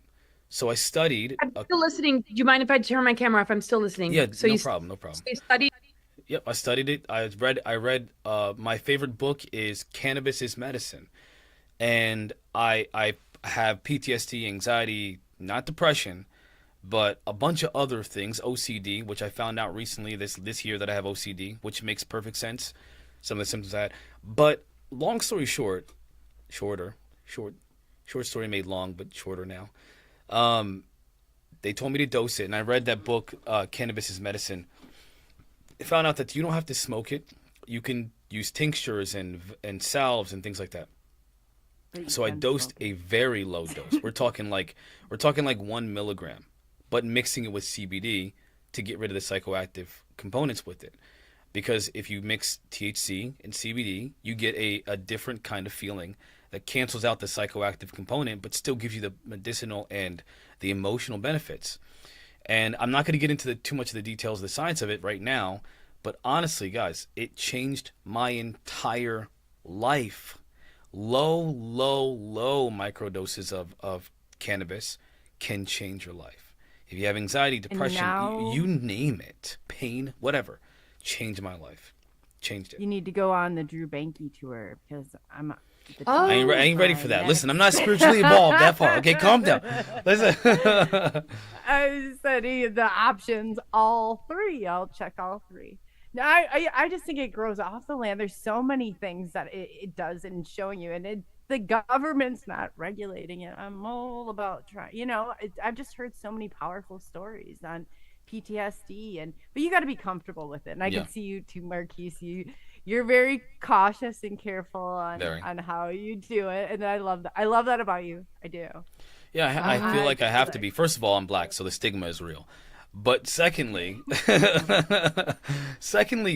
I got dreadlock. Come on, guys, it's like Rasta, really. Secondly, it's. I want to be able to think. I want to be coherent. I need to be present, but I also want to be happy. I want to be able to experience stress and anxiety and my PTSD and apparently the OCD. If you haven't noticed, I'm a thinker. I'm always in my own head. I can't stop. I try really hard to, but I can't. But the low doses of cannabis mixed with the CBD to cancel out that psychoactive effect, it works. So you just have to find. You have to Can I find tell you your something? dose. It's bothering me that you're giving me all these diagnoses. I was a mental health therapist for 7 years, outpatient. And when you're saying that you're all these things, I'm thinking, man, you're Marquise. You know what I mean? Like down Yeah. at the core, you're Marquise. And I think a lot of it, like, screw the label. And as Yeah. a mental health, like that's what we went by. It's like, oh, this, and this. And I've got my laundry list too. Yeah. But it's like I find that the PTSD, you're not going to find somebody in this that does not, and that's severe anxiety, and I totally understand dealing with that, and that does cause like OCD or repetitiveness, like that's a self-soothing like part of it. I really think that you don't give yourself enough credits. I'm just going to say this just on a side note, that I think you're absolutely brilliant, and I don't think that you need to change any of it. So if Oh my gosh. that makes you happy, like microdosing it that way, yeah, but sometime we're gonna get you out drinking that tea. Hey, guys, I swear, like, sometimes I would love to do your chart because it's like so revealing. Like if you ever want to just check out your charts and stuff. I'm open. I'm open. Listen, I'm Yeah. open to whatever because I'm not into predictions though, yeah. unless I you whatever ask. I'm not the one. I'm here to learn. So if you have something you want to teach me or share with me, that's what I'll Oh, do. well, I don't have any motives. I want to know what's up. I want right. to know what you think and how you see things and how Well, you yeah, it see wouldn't me. be me teaching. It would be me like showing you, okay, well, this is what the patterning is, this is what the imprint is, but like take that and then define it on your own terms, because I'm Yeah. not going to come close to what you know inside, but it might like just nudge you in that place where it's like, oh yeah, and then it's like, oh yeah, I can't explain anything about what I see in somebody else better than they can with themselves. That's why those that really push their narratives or what they've come to understand, if you Yeah. don't give the credit to the person that's listening and empower them to be the greatest discerner, and that's really what the essence of my book is about, because I really get fed up with what I'm seeing out there. Mhm. And it's so funny because this whole presidential thing that I'm related to, I mean, I always felt like, how did this happen? I'm like, the stork must have been, and I come up with all these like silly excuses because I was like the black sheep. I would start talking about the craziest stuff, and it's like, let's put Laura at the kiddie table. I was always like the little, So I can even up relate. to like when I like would break the chair, it's like, yeah, I'm like, why doesn't anybody want to talk about this stuff? I'm like, he warned us about the final speech. Like, aren't you guys like interested in this? And it was so weird to get like this perspective, but then finding out, Mennonite background, farmers, very, humble kind of backgrounds. And it's just like, and where he was in a position, it was more like a miracle that he was in a position to say, you know, I might be, put in this position, but they were kind of leveraging him and hoping that he was going to be manipulated because, he has Mm. passion. Like all of us are set up in this way. The government's structured because it gets the most attention is because it deserves the least attention, right? There's nothing special about him over anybody else or me or, anybody. It's just when you posture your ego and you think that that's the case, you really aren't in service to humanity, because every single person holds a key to us coming together, helping each other switch on what's dormant, and experiencing the fullness of creation with all its many fractals and expressions that we all hold in a very unique way. So Right. he was just in the fortunate position to be able to call out, oh my gosh, I'm surrounded by predators, manipulators, liars, deceivers. And just going back to what you're saying, it's like, and what we're talking about, and it really doesn't have anything to do with him, but he certainly didn't take that away. And what I've in with, and what you guys have come in with, does not want to put a label on it, or it's like when we embrace why we're the way we are and we see the gift and blessing in it, it's like, and understand the reasons for it. That's an unconditional love for the self, because um I've had my boundaries where I've said no where other people wanted me to say yes, or you're this if you don't go along with this, or this is the way it should look. I mean, I was like, you got ADD, you got learning disabilities, you're this, you're that, you're this, you're that, or if you act like this is what this means, and if you do that, it's just like, what in the F? I'm like, and I'm still trying to figure out the whole self-love thing, but I get inspired by others. I'm like, it's like if somebody's like similar to me, I'm like, God, I love that so much about them. I'm like, well, you're kind of similar. Can you love that about you? I'm like, yes, I think I can. Um, but I just get so inspired just hearing your rawness and honesty, because, I just like she said, it's just part of your genius and brilliance, that you're beginning to find more acceptance to, which is opening up more permission for you to just be all that you're here to be. So I just had to say that. I don't I know want to why, Yeah, but say it's all based on westernized. You got to remember this. Like everything that they're putting all these little categories is all they're trying to put you into that bubble. And I've never been able to get in that bubble. Like I've been like Laura, like I was a black. I'll still probably am stuck at the kids' table, and I'm lucky if they will ever move me off. And I don't even think I want to move off at this point. I But don't. I'm like, yeah, it's like they're more fun anyway. That's what I say. And I can't not say something that's, it's like somebody's sitting there and they're talking about something it's not, it's wrong. I'm like, okay, stop. And everybody knows I'm like, oh, well, she's a troublemaker. Okay, that's okay. If you got to call me that just for your dysfunction, I'm okay. You know, so it's just like when you are able to see that in social media, it's like everybody looks so perfect. It's not, no, nope, nobody's like that. And if you can really honestly see all, I mean, you would not be who you were or are. And I do I mean, I'm a klutz and I go places, I'm like, papers are flying everywhere. And it's just like, oh, look at the ADHD girl. And I was like, you know what? But I have some superpowers. I can do like 300 things at one time. Try me. Try You me. know, it's like Try me. you know, I can sing, ride a bicycle, and I can, you know, juggle at the same time. So it's just like, you know, you gotta, I like that. And I'm glad I am who I am after seeing that. And so when you can really embrace that, it's just like that's what it's really about. And who cares? Like everybody else saying that, well, why does it bother them? That's their issue. Let them Oh, have it. That's God, what I it always is say. so. Oh yeah. Like I said, oh, you know what? I always tell people, you know what irritates you about other people is actually something about yourself. So I'm just gonna let you keep your issues and I'm just gonna keep on moving on. You know, it's like that's what it is. But So you know, it's, you know, totally. I love I it. really feel like like when you're living in your truth, you know, and that word gets so overused. And then here's the title of my book. I'm like, oh, great. But I mean, I have a reason behind choosing that title that I really needed to choose for some reason, or it just happened that way. Is why would people need to get angry if you don't agree with them? So when we see the divide and conquer, usually they're operating under a programming that deep down they feel disconnected with. They don't feel confident about it. They feel an insecurity. Like we might have our run of the mill insecurities, but this is a way deeper one. Like when you really need to like combat somebody because they're not going along with what you answer to from outside of you, whether it's religion, whether it's getting the, you know what, whether it's like going along with like whatever problem, reaction, solution scenario. These people are super uncomfortable and actually scared. That's why they don't like you, they call you troublemaker, like you're, you know, because deep down they're really like freaked out, like, oh God, am I choosing the right thing? But they want to mask it. It's like, well, I got a degree and I went to the university, Yeah, so of yeah. course I'm making the right decision because my professor and the person I voted for says it's okay, and here are the reasons why I'm going along with it. And so, and the thing is, it's not threatening. It's just like, just wake the F up. You'll be able to transmute it. You can alchemize it when you get into your higher frequencies. You can't say that, be like, oh yeah, it sounds like really, it's just like more likely that, well, if you have a detrimental like reaction to it, there's nothing that you can't overcome.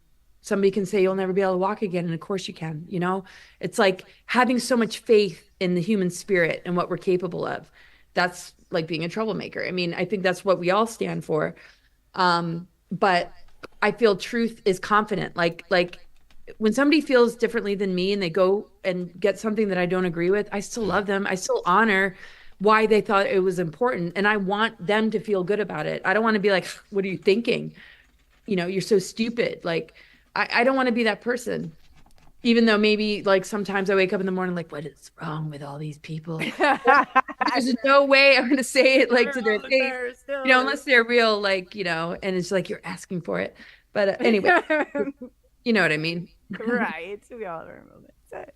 I know. I said even like I don't know. It's crazy. Sometimes my own father, I'll be like, you're just trying to. And I said, I'm not 16 years old anymore.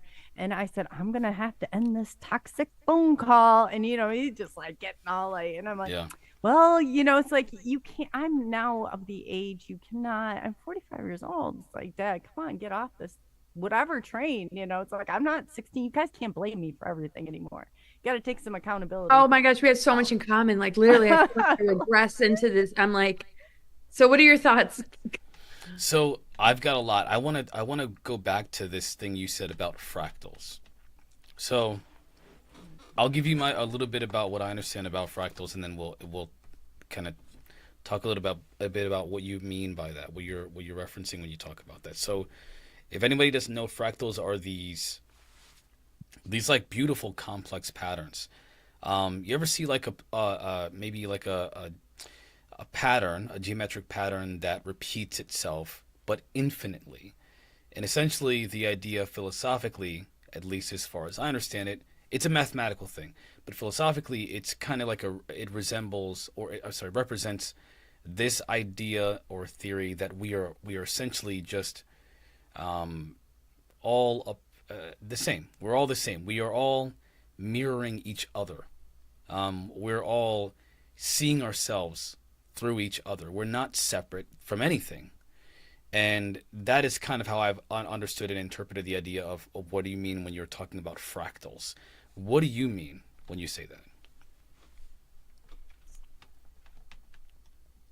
I feel that fractals mean that we are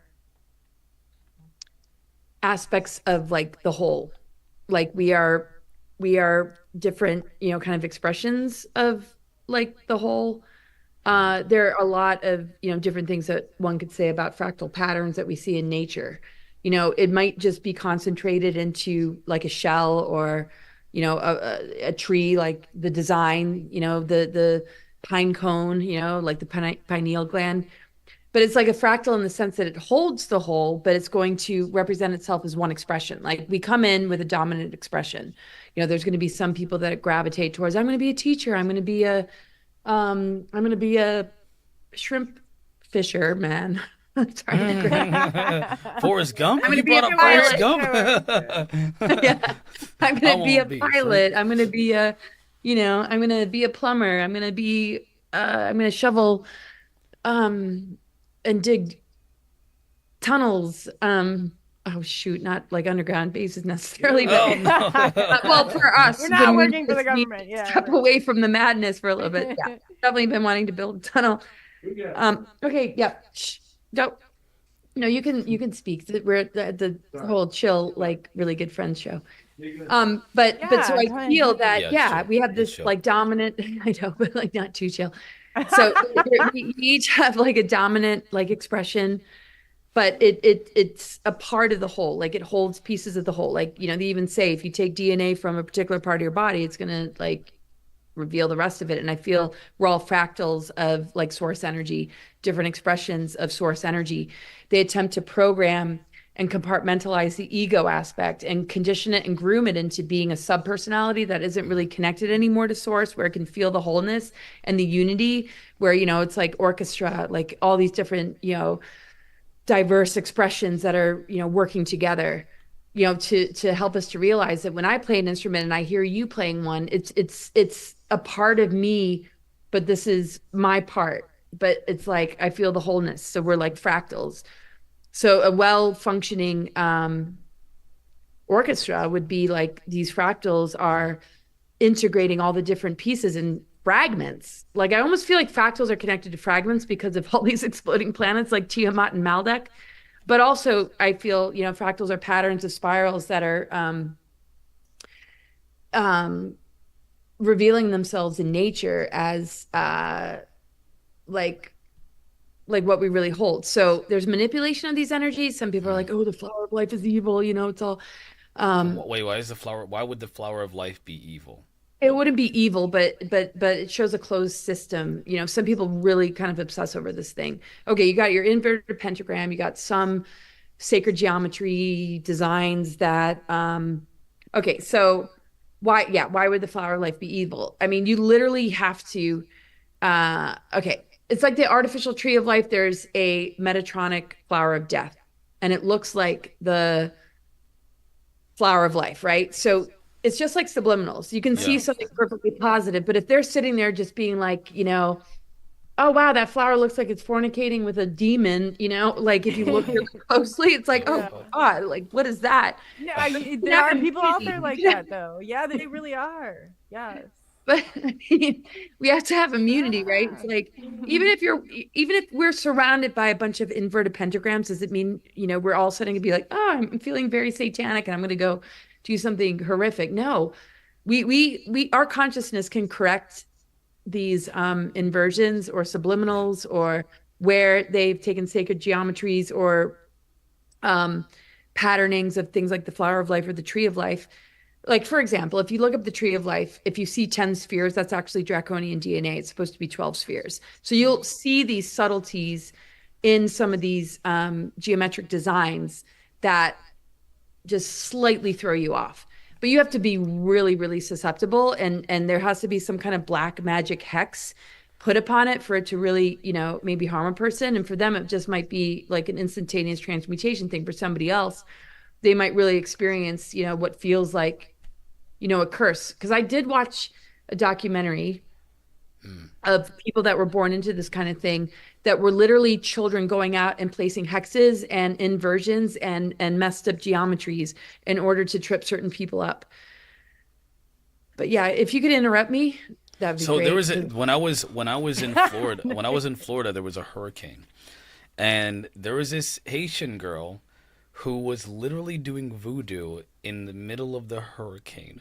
One of the they do that. creepiest things I've ever experienced in my freaking life. She was literally like Oh, I've seen that. doing these gestures and these repetitive movements and saying this thing over and over again. And I thought, oh my gosh, like, what is this girl? Is she like casting a hex on all of us? But you're talking about people doing this, like kids doing this type of thing in like the public. Listen, Yeah, I imagine, yeah, it goes so on everywhere. I wouldn't say symbology. like really young. I mean, the yeah. satanic churches. I mean, they want to come and have after school programs. Yeah. I mean, Um, it's unbelievable what's going on. And But I there's went to underground bases underneath hospitals. Yeah. Mhm. Oh, yeah. So Oh, I once yeah. read an listen. This is a vague memory, guys. So just bear with me. There was an article that talked about, and this is bizarre. I'm gonna butcher this memory. There was a memory. Oh, this is horrible to bring up. About this school that funneled children underground to another place where they took the children into the mountains in California. And they allegedly were performing satanic rituals, among other things. And there were politicians involved Oh yeah. in this activity. And the FBI, again, this is an article I read, allegedly released this information about this situation that was happening. There's a When you whole hear bunch of. those children's testimonies. It's not even did. like I did. It's just it's when that hits your core like that, it's Oh gosh. you do. Yeah, I don't like, to be honest, I don't like talking about it just because I feel like even mentioning it is just like negative energy, to be honest. It's not about whether or not I think it's real. But It's it's just the bringing energy is so awareness. bad. For a reason that you bring it up, though, it's like Yes. it's been so hidden and not acknowledged, that as dark as it is, it's like casting light on it, like it's going to bring it out of the woodworks, and it needs to be brought to the light. So anyway, I don't think so. I mean, look what happened with like, that like one the island Franklin that we scandal can't and the- mention. Oh, Well, absolutely. the island, the island, right? Let's talk about. I mean, the fact that went on, and we have a list, but only a short list. But in some of those people are like, they're immune, and or like how how Alex Jones, who I think is he's a psycho, but Alex Jones is the only person who exposed Bohemia Grove. Who would have known about that place if not for Alex Jones? Exactly, that's what I'm saying. Like Yeah. Why? you, But okay. you don't want to Go ahead. not talk about this stuff. Yeah, I mean, Alex was one of the first people, and then some say, oh, he's controlled opposition. I mean, and I'm an oxymoron. I don't think that. I mean, I don't think that, because if he was controlled opposition, he's already cracking. Oh, he's not. I And don't really. so- think he is. So, well, what I mean is, like, if you think that Alex Jones is controlled opposition, then he's unaware of it. If that's the case, he's completely unaware of the fact that I Well, don't he's know done about- enough. Yeah. Yeah, exactly. I mean, he's done enough to where the controlled opposition part of him, you should not even be gravitating towards. If there is a part of him that, and I really don't feel that either. So I'm just validating the fact that you bring this up. I mean, the Franklin scandal, horrifying, and the one in England with the two kids, the one that went viral, the Hampstead scandal, and I'm not familiar with any of these, actually. oh yeah, no, it's like unbelievable, Oh, my and the gosh, teachers I are just- complicit. Yeah. They pull you into these well, there's the gifted and talented programs, and then you're just going to be MyLabs and taken into a 20 and back secret space program. It's like literally like we cannot put our kids in these places. These Look there's- at Seville there's over in the yeah, UK. so, yeah, But Marquise, I'm going to say just one thing though. Oh yeah, but you had to Okay, finish the thought. I'm so sorry, Marquise, for interrupting. But yeah, Seville. Oh my God. Ugh. And Yeah, he's we'll have going to- into mental hospitals. I mean, the thing, if you don't, when I went to a private school, so there was a priest who was literally like violating all the kids that were altar boys, right? And I, as a children's therapist, I knew that like I'd have to go tell parents sometimes the tough new, hey, your child is being abused. If you don't shed light on that and we let it keep going on, because these people are only continuing to do what they do because nobody's saying anything. Yeah. So Yeah. what were you gonna say? So I think that when it comes to stuff like that, it's more complicated because, um, listen, I will state my position on that just for the record. I think Alex Jones is a horrible human being. Like, honestly, we don't have to agree, please. I respect entirely anyone who doesn't think I that. don't know him Yeah. personally, so Um, I'm I neutral. I don't. you I don't. I'm not one yeah. like, oh, he's so great. I don't know him.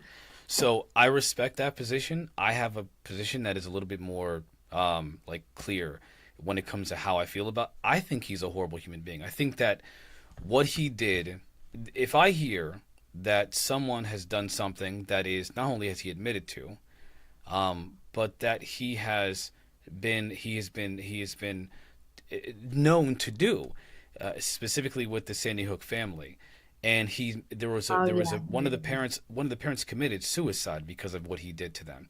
He was targeting these people, and again, I don't want to talk about No, no, you're right. He whether. was being very arrogant about it. I saw a little clip of that, and I Yeah, was just like, yeah, I can't be aligned with anybody like that in any way, shape, or form. why don't we even I listen to just him? look at what he has done in the past as one or two examples. There are some things he said. You take the I take the information. I think if there's anything that's real, hey, don't dismiss the real stuff because most of what he is and says is he's a whack job. Some of the stuff he says is legit, and if you don't pay attention to it because you don't like you're gonna miss out. So I'm But the some kind of of guy it that though will. is like our government has set up. I mean, like the Unabomber, that's coming from our government. Like, Yeah, you know what I'm saying? Like, Kaczynski. I could Oh understand with the yeah, crisis actors and all the other stuff. How, but you know what I mean? I don't know about, but I know that the FBI father coming out, there were some strange occurrences that happened like with them, and people do have to question. And maybe he went around it about it the wrong way.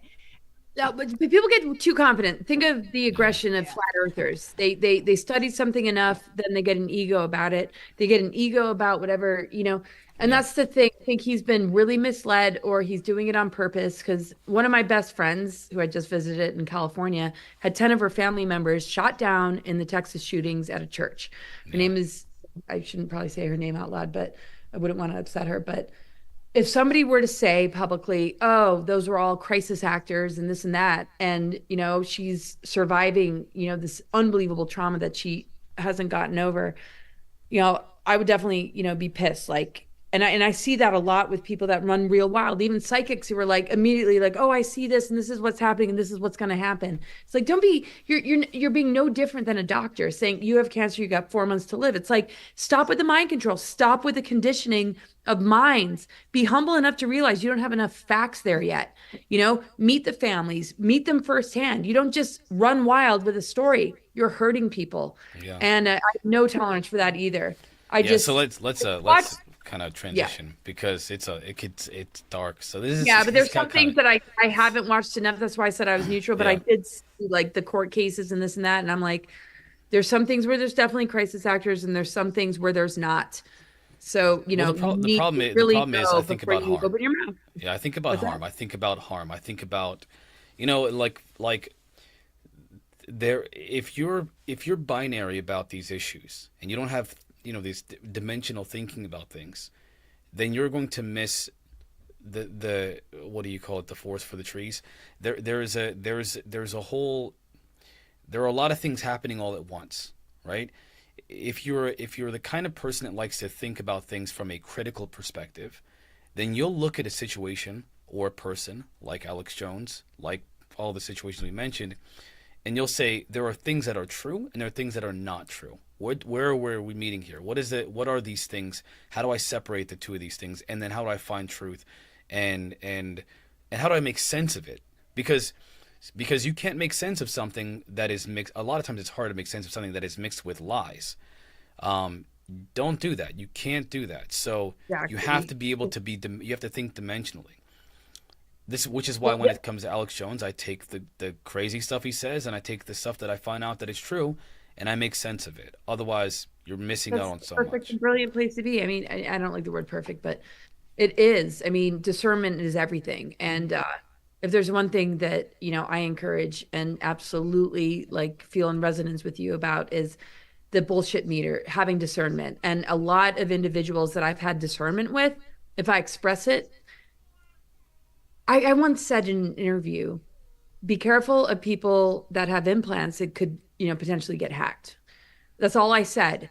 And this person connected with this other person, took sound bites, spread it around to certain people at this conference, people that are well known in this community, and said, she said this about implants, which means that she's insulting you.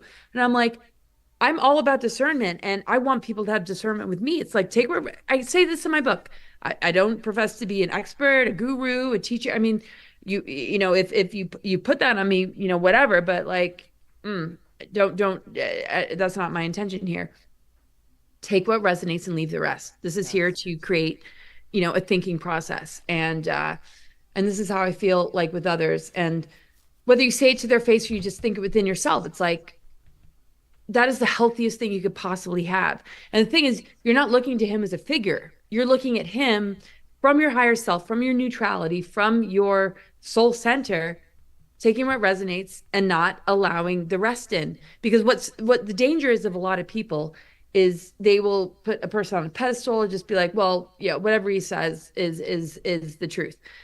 And that old paradigm to me is dying. Like, I'm surprised that it still exists as much as it does. Laura, But yeah, yeah, I'm sorry Laura, if I'm. I was under fire for a while. Me and Louis Borges, we left the whole UFO UAP field because of the just the chaos that's happening in that field right now. I mean, everyone's eating each other. So, for example, I have a very unique perspective, one that has been developed by people like John Mack, David Jacobs, Jacques Vallée. John Mack from Harvard, right? Yes. Jacques Vallée and others, and I'm still developing my perspective, but my perspective is just not the general consensus about the UAP field. And so I used to post about my perspective and share things and talk about it and all that. But then I got a lot of backfire. Like, some of it was like aggressive. And it's like, well, wait a minute. I thought we were talking about these things from our own perspective and making sense of it together, and we can brainstorm, and we can, everyone that's talking about love, all these love and light, not all of them, but some of the love and light people are some of the most terrible human beings on the planet.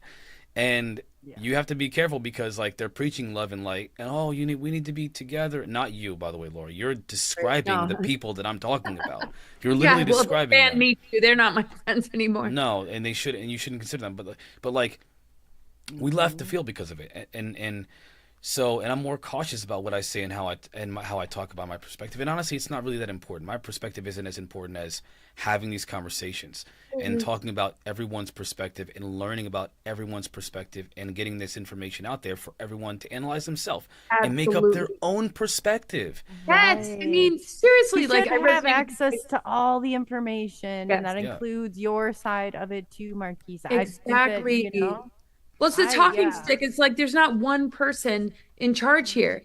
It's all of us listening to each other. And if one is really threatened by the way they feel about something that you're sharing, like, I'm not attached to the research that I've discovered. I'm like, take it or leave it. This is what I was told. This is what could be. Let's put this out on the table. And I'm interviewed Laura, by I was people told like, a lot I don't of know dark if that's things. quite true. And I'm like, yeah, maybe it isn't, but this is what I came across along the way. What's that? I've been told a lot of, privately, and this is where you got to be careful. I've talked to some people that if I were to say, oh yeah, talk to this guy, that guy, this girl, people would be like, wow. And I've been told some very dark, I don't think I've ever been told, the only person that has told me anything positive has been telling everyone. For example, like Dolly and Preston, who I love, those two. I love them. They have a positive message to tell. But most of the people that I've talked to in private, people that I can't mention their names and what they've said, it's not been positive, not at all. And why share that? Why would I share information I can't verify? Oh, I about can't me ver- or about No, what no, no, we're no. I'm talking? talking about No, like about the the ET phenomena, about the experience. phenomena. Oh, Yeah. yeah. And Well, there's I a lot of negative there, Well, yeah, but but I can't talk about that because I can't verify anything. And even if I did talk about it, when I used to share some of the information that like my perspective, people would attack me for my perspective because hey, I share that darker perspective, to be totally honest. Isn't that though, Marquise? darker I'm needs not to going to say give too be. much in here, but you do like have an experience that, and sometimes okay, so it's like the media, like if you think one way, and I appreciate and I understand and where that perspective comes from, but there always is like both sides to it. You know what I'm Yeah, saying? yeah, And I think that you were just being shut down, and that's why we're doing what we're doing now. Yeah, So oh my God, I'm you really glad. don't have to filter that anymore. It might not be the popular thing, but that's not why we're here. Yeah, We are not here for the popularity. exactly. And a dark perspective, and any like expression, I just don't believe in it being shut down at all. yeah, I mean, there is a lot. I talk to a lot. I look at like seriously like charts of major light workers. If you're gonna talk about light workers, but they have that Uranus Pluto when we were talking about the electromagnetic spectrum. And even if the person doesn't, they're getting there. They're getting there. They're understanding the light and the dark. But like there's so much darkness to move through. There's so much darkness to come to yeah, terms with. There's so much darkness within ourselves that is actually our creativity that has a bunch of gatekeepers, a bunch of fear or a bunch of projections or a bunch of ancestral patterns that we need to weed through. But, it's being so leveraged on such a massive scale that I don't feel light and love. I mean, I feel light and love as far as like my universal higher loving self loves everybody. But like on this human ground level, it's like, like, and this is why I've been, I think, rejected from certain conferences and certain interviews. I just put my book out, and a lot of the people that were waiting for my book or used to interview me all the time don't even want me there. I don't know what it is or like what somebody said, but it's also a lot of gossip. It's a lot of like I wrote the foreword to somebody's book who's pretty renowned in the UFO community. And because I interviewed somebody that said something negative about her, she blocked me. She doesn't want anything to do with me. And I'm like, people interview serial killers, and I'm not even comparing it, but like I did not agree with certain things. I can't profess a loyalty to somebody. I just want to hear everything and determine yeah. for myself. That's how I And feel. when I interview people, I'm coming from a place of Absolutely. neutrality. And just because I interviewed somebody, meanwhile, they're teamed up with somebody that smeared me in a video. I'm not like, oh, I'm not going to be your friend anymore because you associate with somebody who doesn't like me. I'm like, Mhm. you can discern, you can hear terrible stuff about me, and you get to decide at the end of the day what you really think. I don't need you to follow me. You can like go along with it. It's not going to change, the truth of what I stand for and the truth of, what I'm coming to terms with. And also my ability and intention to correct what I feel in resonance with that might not actually be what I thought. I mean, Well, everybody, you learn, it's a journey. You don't start off with all the answers. Like, and you have your right to change as you go. But I've seen too, it's like they start, oh, this person, oh, you interviewed, now you just like and you know what? And then that's why I said to Marquise, like, this is why I love where we're at right Yeah, now. we get to Because have these we don't, conversations. Yeah, yeah, we get to yeah, have these conversations, and we're not out there for like the majority of whatever. No, we want those yeah. questions and those things that nobody else are talking about or afraid to ask or whatever. We're going to talk about them. And we don't like, you want to run a campaign? Well, you go ahead and waste your time, because that's only going to bring more people that we want, that are open and are honest, and that you want to talk to, because it's not an ego trip. It's not like, oh, well, but I've seen some crazy like I know. reactions from people, and I'm like, where is this coming from? And I'll be like, you just provide me with one thing like that you can, so I can look into it, maybe we can resolve this. They don't even have one thing. It's just like, oh, this and that, and I'm like, you know what, God, these are people we don't want. We don't want them, and are going Well, to I keep think of it. Think of it like You don't want to resolve. You don't want to work it out. It's like, So I think of it like this. When I was Yeah. younger, I learned this like learning technique where you take like 10 books on a subject and you'll lay all 10 of those books out and you'll use a notebook, and you'll find connections between each one of those books because it's a subject. You'll use them to, like, the references and the terminology and all the, like, the concepts. You'll do all this. You'll use all 10 books. You'll read them, but not one consecutively. You'll jump between each one, and then you'll take notes, of course, in mind map and things like that. And when you do this, your depth and breadth of knowledge is exponential compared to reading one book at a time, because you're doing them all simultaneously. And that's how I feel about information with these conversations. And that's why when you're talking about these things, like, my brain is exploding with what you're talking about. But I understand that most people don't think like you do. They don't think like us. They don't have the background knowledge of these topics. So a lot of times I'm like, I gotta, like, and I love talking to people who, like, especially when you're like, shotgun, throw it all out there.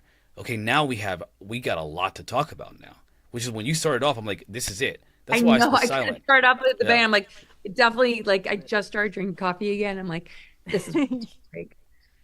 But yeah, no, this is like one of my favorite conversations, literally, ever. Well, I mean, I don't want to say that, but it's true.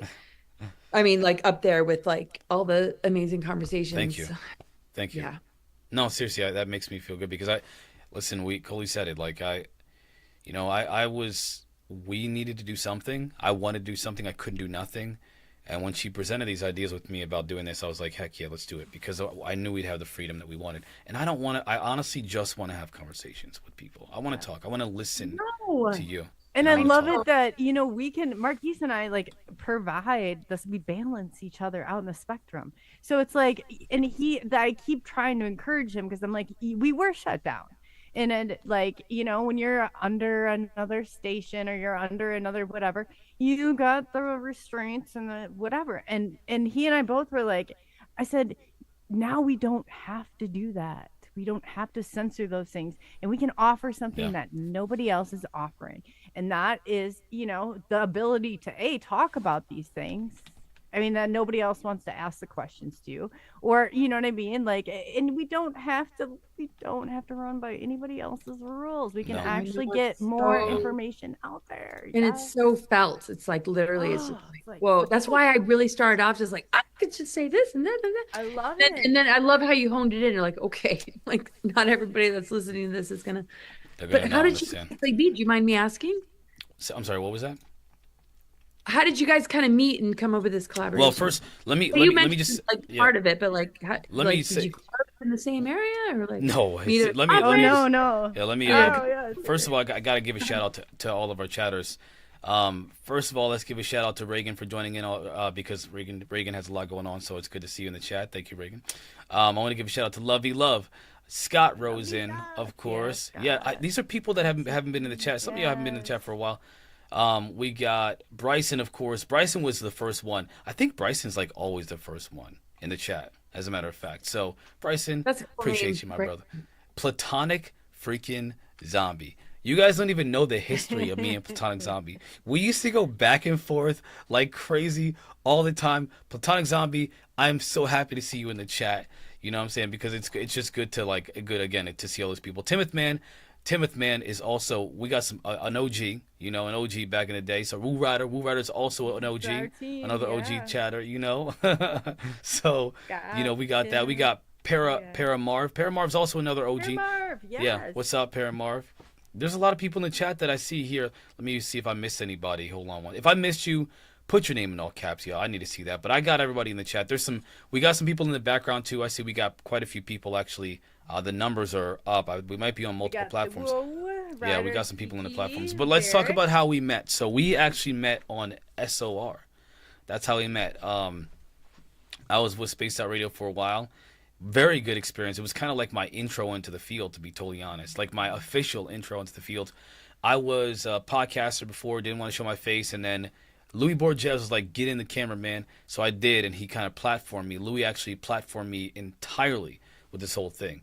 So, that was how I started off. But then SOR is how me and Coley met. We went through, it was me and like 4 other people on SOR, and it was fun. And then all of them just dropped out. Like all of them, one by one, just left. And then it was just me and Coley. And that's how we met. And it was cool because Coley and me could talk and chat, and like we had a good time. We have great conversation. Like that's how we got started in the first place. Like what, 2 years, a year or 2 years? I don't know, a year or so ago it was. It's been, I can't even tell the time at this point, but it's been at least a year since me and Coley have been working together on and off. So, yeah. Yeah, and they split us up, and we took a while. I've been saying Marquise. Everybody hears, Yeah. oh, not like Marquise, not like Marquise. And then an opportunity came, so I was like, I'm gonna reach out to Marquise. I was like, you want to Yeah. get the band? I've never back actually together? met Coley. Yeah, we've never actually met before. Like I've never met Coley in person. We just I we feel just like I've worked known you. That's for like yeah. I feel like we know each other. Yeah. And what's cool to me, like you never met Coley before. I've never met her in real person. You know, listen, Oh, Coley. okay. Listen. Yeah. So check this out. I am the busiest human on earth. Well, not that's not true. Mothers are the busiest humans on earth. I'm the second busiest type of human on earth. So I don't have time to just like hit somebody up every day. Like me and Coley can't talk every day. I think we talk like, hey, you ready for the show? Yeah. Okay, let's go. Here's our guest for the month. Okay, cool. All right. See you later. And that's we don't have time for it. We just don't have time to sit and talk all day every day about all the things, all our moves. And yet, still, Coley's out there doing her thing. She's building the page up with the team. She's working with the team all day long. But me and her actually don't talk much outside of like prepping for the show. And yet we just but we like, got our own yeah, roles. That's how well we're doing our thing. I said that's the only thing I said is we can't change anything because it worked. No, it we works. did on SOR. It works. Yeah. So and he's like, no, I agree to it, and I'm like, then we got to get that band back together. Yeah. So, yeah, I don't fix what's not broken, you know. So to find somebody that you actually work that well with, and the reason we got split up is because there wasn't enough controversy between the two of us. Is what I was told. And I was like, yeah, I got no comment on that situation. No I will comment, not ever. yeah. I will not ever comment. You can. You're free to comment. I just refuse to no. comment on it because I don't. You know what I've learned. What I've learned is that when you part ways with people, there are two ways to handle that situation. You can talk about all the bad things that happened, or talk about all the good things that happened. for a minute. And I prefer to talk about all the good things. I had a freaking blast at SOR. I met so many people. I've had so many conversations. It was hard, like figuring out some of the flow of like 2 days a weekend, 3 hour. That was hard to do, but it was an experience that led me to this. I mean, to all the things I've done so far. In the chat, people. In oh the my chat, God, and the all the chat, friends I've made yes. from the chat, like Oh my building an audience, having followers, like that's what built me up. SOR is what built me up. Of course, Louis is the one who got me into. He's platformed me, but Dave Scott, he made me the real reality person that I am, at least on the internet, because he gave me the opportunity to be somebody in this field. So if it wasn't for both of those people, Louis Borges and Dave Scott, I don't think I'd still be talking as a podcast behind the mic. And if it wasn't for meeting Coley, I wouldn't be here right now either. I mean, it's just like, this is just how things turn out. They turn out the way they do because of all the positive experience. I focus on the positive aspects of those experiences, and that's pretty much all I got to say. Yeah, but about I it. love to see you. I can tell Marquise. I know Marquise well enough to know when you're happy and Yeah. when you're you know. And I'm just loving seeing you come back out of your shell, and then it's like over and over realizing, because I don't, everybody's got to put their, and like I said, love Dave Scott, love SOR, love the chat, love the people I met, but I did not like the perimeters in which we were placed in, and that's why I love where we're at now. So I think if we hadn't gone through all that, obviously we wouldn't be, and none of us would be where we are. But we are in a great place, and when I think more and more that will be lifted off of you, because I saw how that was beat down, and that's not the and I'm like, We got your back, Laura. We got your back. Yeah, we got your back. Yes. So I Did said, so much. oh, Love definitely. On the vaccines, I was like, anybody says anything about Laura, I was like, Laura Right. can hold her own, but let me tell you, so can I. And I'm not one, like, there's certain people where I'm just like, you don't talk about, like, there's certain we don't people I'm talk very, about very Bruno. protective.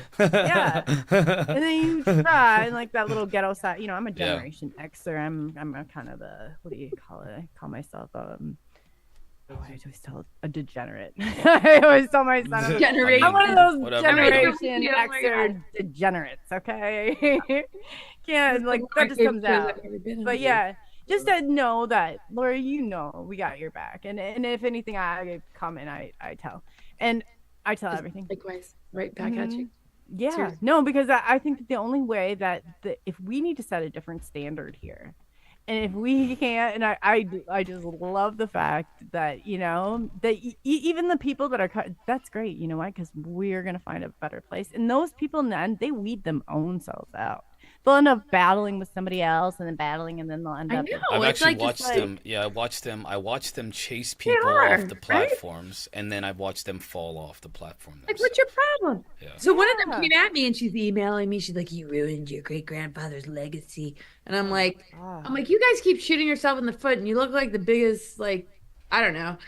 I kind of went off. I had my moment. Just like Yeah. this is how I feel, and I'm like, you know what? You can't enter that sacred territory. And whatever beings you're connected with are promoting duality. They're promoting banning people. Any benevolent race or beings would understand our trauma as a humanity and would want our discernment, would want us to ask the difficult questions, and would not get bent out of shape about this or that. I can't even begin to tell you how wacko it all has been. And at the end of the day, it's like, if that was the way it's going to be left, I'm not really worried about whether any of these beings like me or not, because if I even have to wonder, they're not at a dimensional level of where I feel we're all really made of, which is unconditional love. And we're all like, overcoming trauma. We're doing the best we can. And any benevolent being would be supporting our growth and our remembrance of all that we are.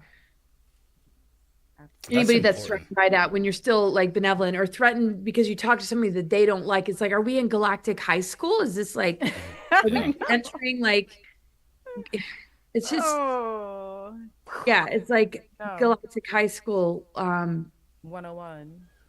Bullies, It yeah. just doesn't feel galactic to me. I thought galactic would be cool. So this one person is messaging me. He's like, all these timelines are converging, right?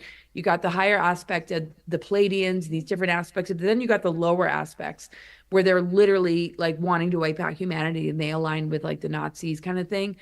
And I'm like talking to this person. I'm like, hey, I'm just not really wanting to talk. It's like too much. I'm trying to, just do, whatever. And at first I really felt like this person wasn't legit, and he's been explaining everything, and I can't really shed light on all of that without sounding like, but we all know, and you guys have my back, but maybe for another conversation. But he's just like literally saying, and I'll say it publicly. I'm sorry about my weird hair. Saying it publicly that don't go to terrorists in Germany because they have a plot to like kill you, and it involves the Dark Pleiadians. So I'm like, all right, well, gosh. I definitely won't go to a terrace in Germany, but I really think this is BS. But he says it's connected to this particular person who has unfriended me because I interviewed somebody that doesn't think the best of her. When in actual fact, they're connected with somebody who maliciously smeared me, and I lost a lot of subscribers, but I didn't unfriend them. I didn't expect a loyalty. I didn't expect them to not be friends with somebody who doesn't like me. It's like, you either like me or you don't. I'm not going to monitor and keep up with all this. They were literally taking sound bites of every interview. That's the same person I told you about with me saying that implants could be hacked. So clearly, now it's becoming a therapy session. I didn't mean to bring it up again, but like, seriously? So it just sounds similar to what you went through. Yeah. You So know? here's the thing about, again, we can reiterate to the people, because I think it is to us, ladies and gentlemen, people listening, like, one of the most frustrating things is that it takes a lot to come out and talk about these things. It takes like a lot of, I want to say, bravery and courage, because you're going to get attacked by somebody.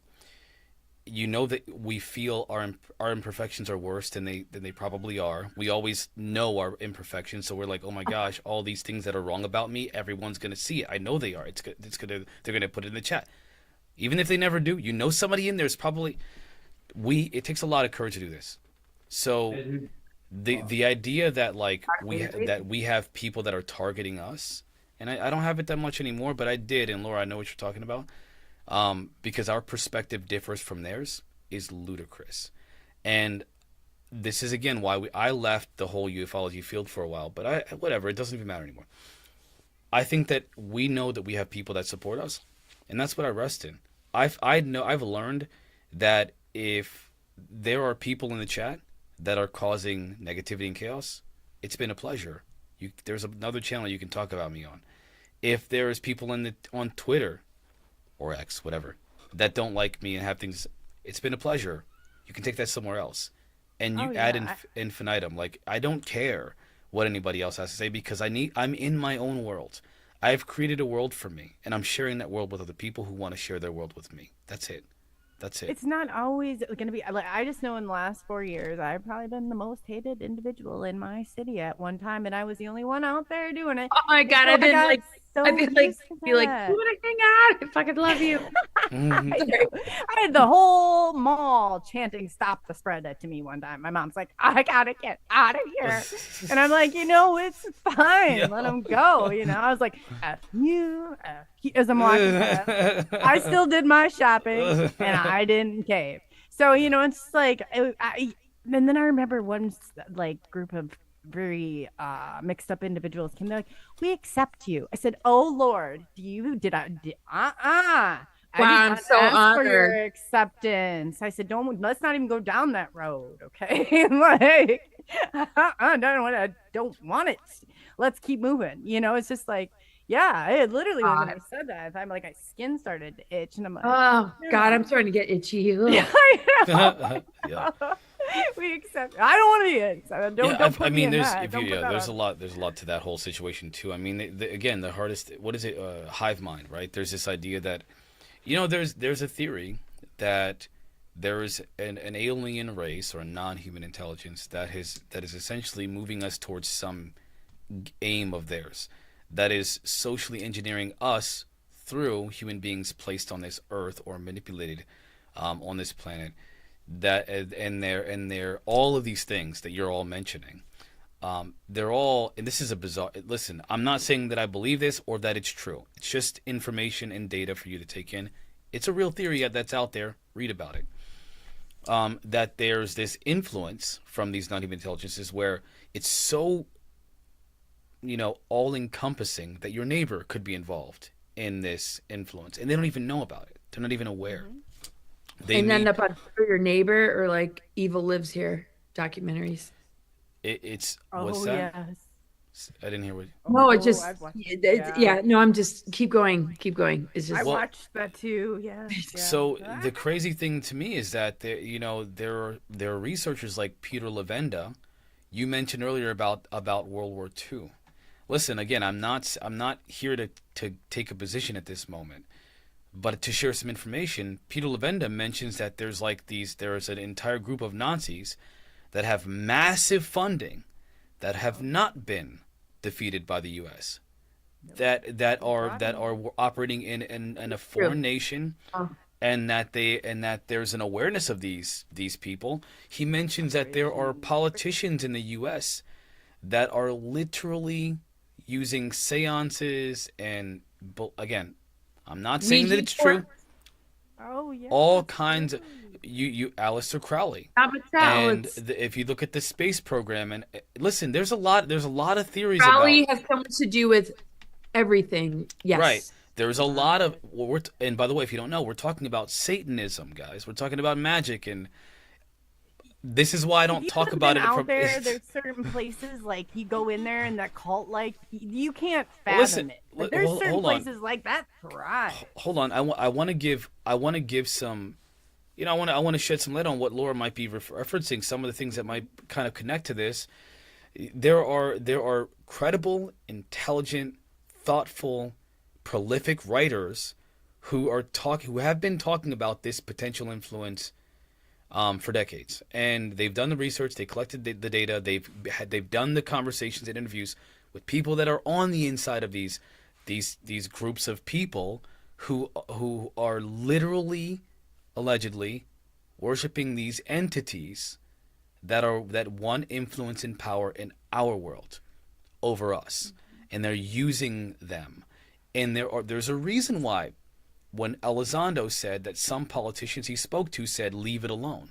Don't mess with it. In the Pentagon. Sorry. Don't mess with it. We know what it is. It's demons. Well, what do you mean by that? Don't mess with it. We know what it is. Why would they say that? Now, listen, I'm just saying that if there is foreknowledge of these secret groups that are contacting entities through these rituals, and they're doing it in order to influence humanity, we've got a problem here. If it's true, if it's and we're attacking each other, but what if that's the influence? What if the influence is doing that? That's it. Yes. Yep. Yep. That's Well, exactly it.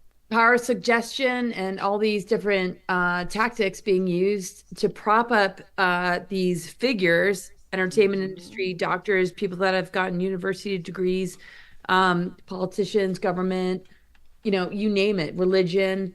It's all everybody looking outside of themselves, feeling lowly. I'm a sinner, or I'm a nobody. I'm just going to follow trends and feel like somebody special and just be on TikTok now, or just be on this or that.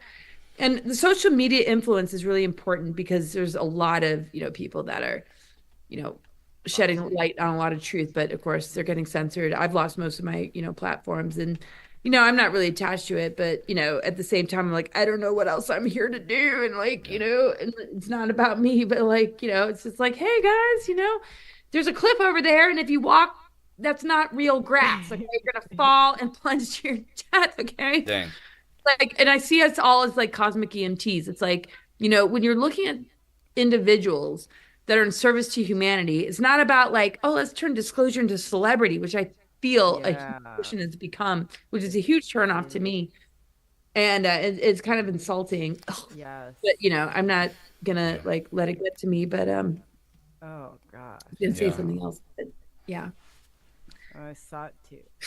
But I saw it too, and as soon as I saw it, I was like, "Oh, come on! Why are we wrecking this even further with this?" But you know what? I really, truly believe the people like you and others out there, and we stay connected. You guys, we can take this. Like, I don't know, celebrity. Oh, God. Yeah, listen, I will.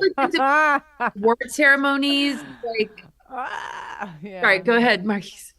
I will always take the stance that we should have conversations with anyone that we can. And I'm not like a big, like, I'm not a very famous, person. I am known, but like only that guy, that guy that does that one podcast on that one show. Like the coolest dude. Yeah. And meet. And you work so much behind the scenes though. Like your influence and power. It's like sometimes I remember I didn't mean to interrupt you, so I'll shut up until you're done with your thoughts. Sorry. But No, okay. that's it. That's all. I just was saying, like, I want to take the stance that we should be having these conversations. I don't ever, I talk to some people that I've studied the phenomena. I've studied it deeply. I don't want to talk about the time that I spent it. It's just we all do it, right? We obsess over it for a time, and it many times in our life. I know that there are people that have had experiences that they can't explain fully or the right way, or they can't communicate it to people, or they have so much information that they need some kind of a conduit to have the conversation about these things that clarifies it for people. And I know that if we ignore people that to us or to the audience sounds crazy, we're going to miss too much. Mm-hmm. And I think that this topic is too important to not have the conversation with people who some might think are crazy, because there's so much to be learned from them, from people, and they're not crazy. They're not crazy. They're telling us something. This is subjective. Yeah. Well, remember when Corey Good was like, "That's a LARPer. That's a LARPer. Don't listen to that. Don't listen to that. Don't."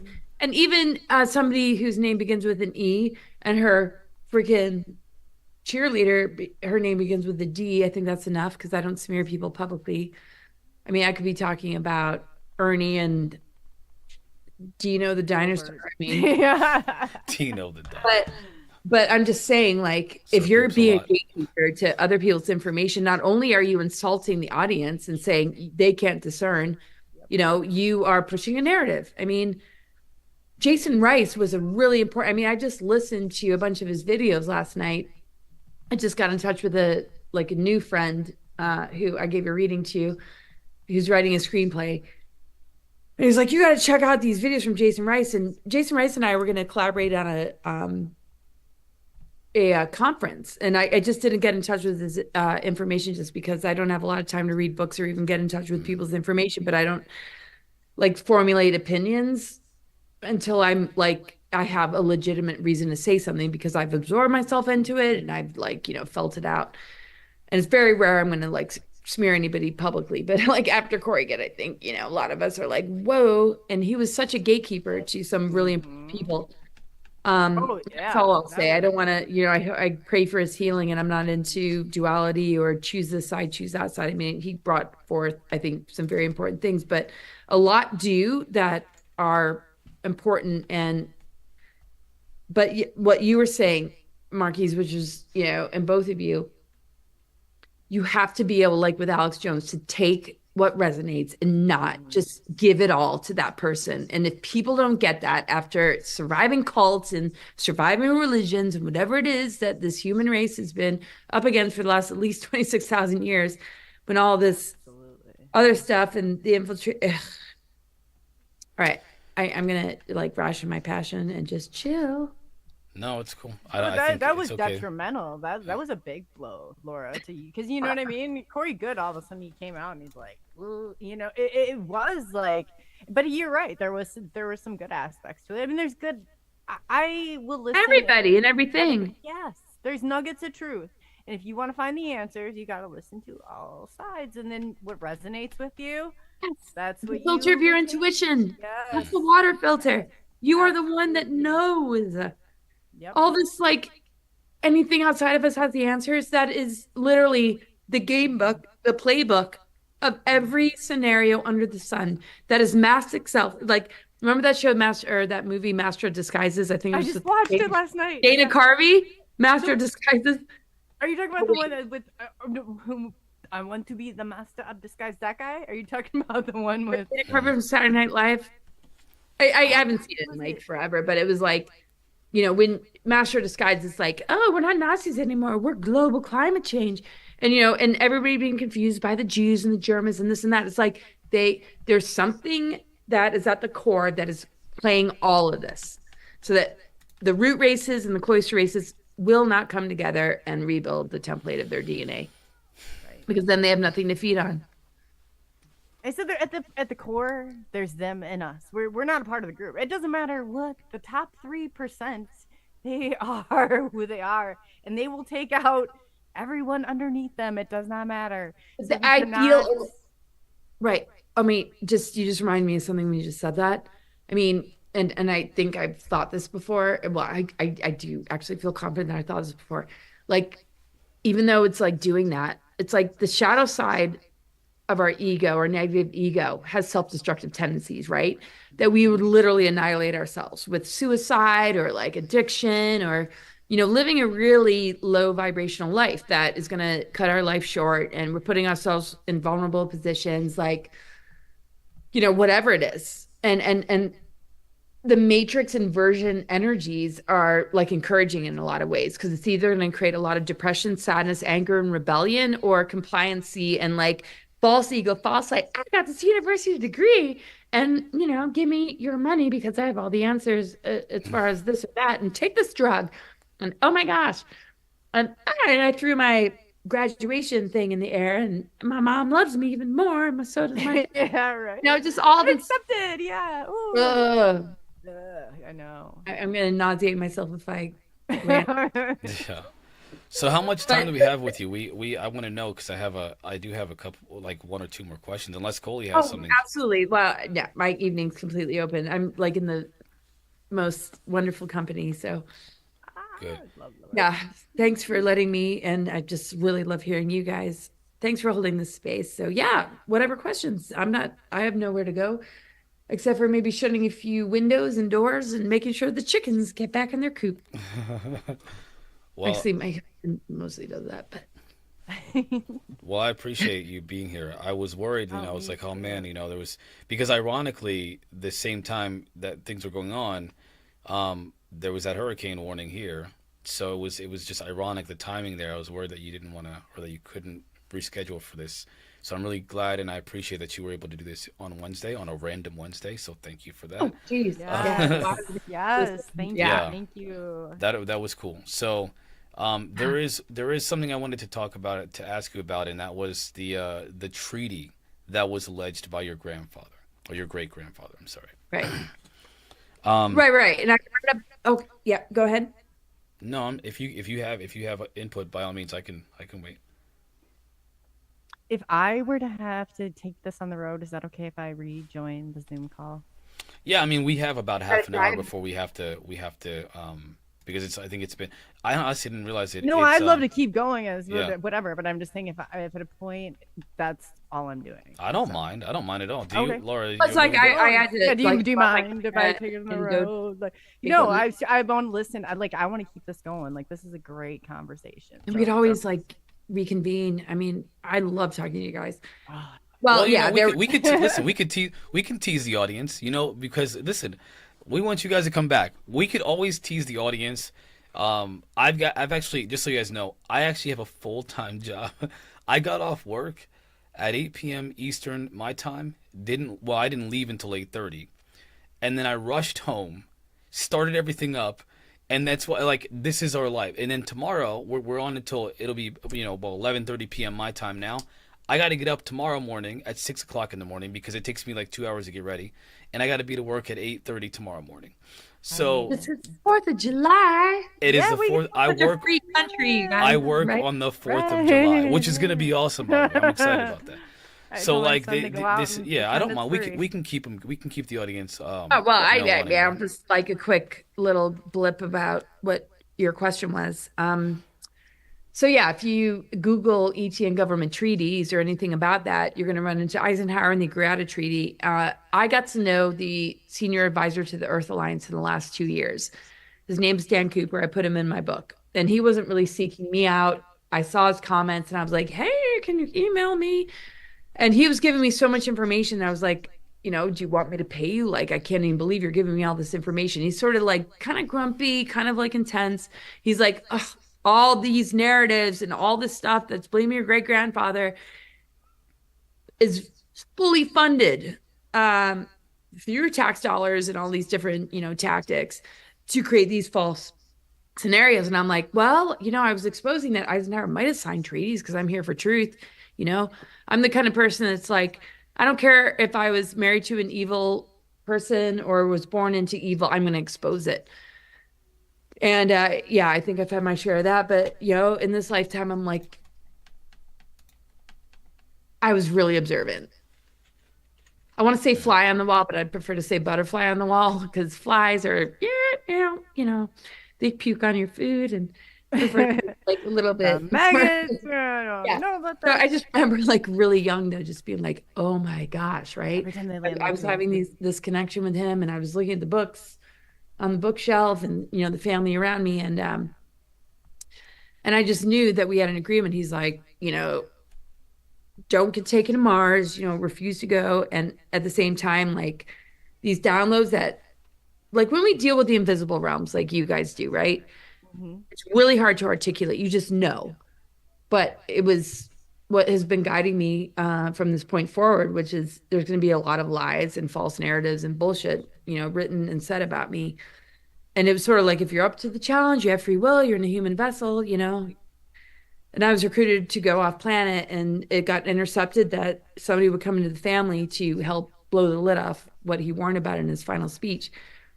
And warning about the military industrial complex and that we need to be aware and knowledgeable citizenry just really goes to show that he was in connection with benevolent beings that are reminding us it's about us. It's not about the governments. It's not about any of that. So that became such a huge part of my world and so obvious. And I had a point about, we were talking about Eisenhower. Oh yeah, so 1954, the year that supposedly he signed a treaty with the Greys. In 1952, there was an unconditional surrender agreement under Truman when the UFOs flew over the Capitol, which I mentioned earlier, that everything about UFO and government treaties and the exchange of technologies for abduction of humans was kept from the president. There was 20 levels and then eventually 28 levels of top secret information beyond the president. So what I found out from the senior advisor to the Earth Alliance is that he ordered an invasion on Dulce underground base in 1954, the same year he was blamed for signing treaty. And nobody talks about it. So a lot of the people that I do events with were like, that's bullshit. I'm like, well, I was kind of born as his family, and I think I was tasked with getting to the bottom of it, but yeah, I might be wrong. But then 1951, 1952, yeah, after Project Paperclip and all this stuff, then 1957, Val Thor, VIP status for 3 years. But he had already warned the Truman administration about the Nordics and the Greats. So when he warned about the Nordics, which was considered first contact by a lot of researchers and whistleblowers, was actually not Nordics that had our best interests at heart. But what if there was both, right? Because I'm the kind of person that I don't discount anything. I'm like, maybe it all exists because we have multiple timelines, right? There's always the negative version of ourselves that creates our reality and a higher version of ourselves. So I'm like thinking on a multidimensional, multitasking dimensionally level. And I'm like, maybe it all exists. But like, can they all be? It's like humans. We're not all good. We're not all bad. Like people, exactly. in general. I think that part of it. But there's competing timelines that literally require our attention and our faith in and our investment in to see, all right, if that happened, where does that take us, right? And it's not like we have to dig up the past and dredge it up to the point of like, oh my God, this is too much, because that's how I'm feeling. It's like, can I let this go and just like hang out and go sailing or kayaking and just like not have to think about this? There are all these different scenarios. And I just talked to somebody recently who's supposedly a time traveler. He's like, there's all these converging timelines where, and so within ourselves, we have all these different choices of like dimensional frequency that we can align with. And if we look at the history, is it accurate? Doesn't matter, because a lot of these nefarious groups that are the parasitic ones want to at least attach to our negative ego and at least have us give away our creative energy to enable an artificial timeline. At least, outside of all the so that's what's going on. What happened, that we can just be in a state of love. And like you said, Marquise, and both of you, let's lay it out on the table and just have a conversation about it. We're in really good shape. And that's always been my default. Like, I don't have all the answers. This is what I found out. This is what I heard. Let's lay it out and have a conversation about it. I have to say, I don't have to pick up my son anymore. It just happened to work out the way. So if you want to keep going with I mean, I kind of like got your hair out. Can I ask you one question about Balthor in the confirmation that you got? And then I also wanted to ask about the artificial timeline real quick. Okay. I'm going to turn off my camera. I'm still listening. No, I know. Been drinking a lot of water. Totally, I get it. The artificial timeline, I'm interested in, because that kind of is like clicking. Right. Well, the artificial timeline would be when you, and you're not in any way, shape, or form on an artificial timeline. Neither one of you. Like, and I know I'm not either, but every once in a while I'm like, holy, Moses or Jesus or holy. I don't know where I'm going with the holies. Some people say, holy shit. It's like everything's holy, but got a lot of holes in it. Yeah. So artificial timelines would be, where is your mental energy and your creative channels being infected by something outside of yourself that did not originate with your own sovereign capacity to come up with a vision or an intention, right? So when we come up with a vision and intention, our creative energy. So I was talking about the Neptune Pisces opposite Virgo. So Neptune Pisces opposite Virgo, Mercury, Earth. You got a major multidimensional water sign in the zodiac opposite Mercury, which has to do with the mind, Earth, and the Virgo sign.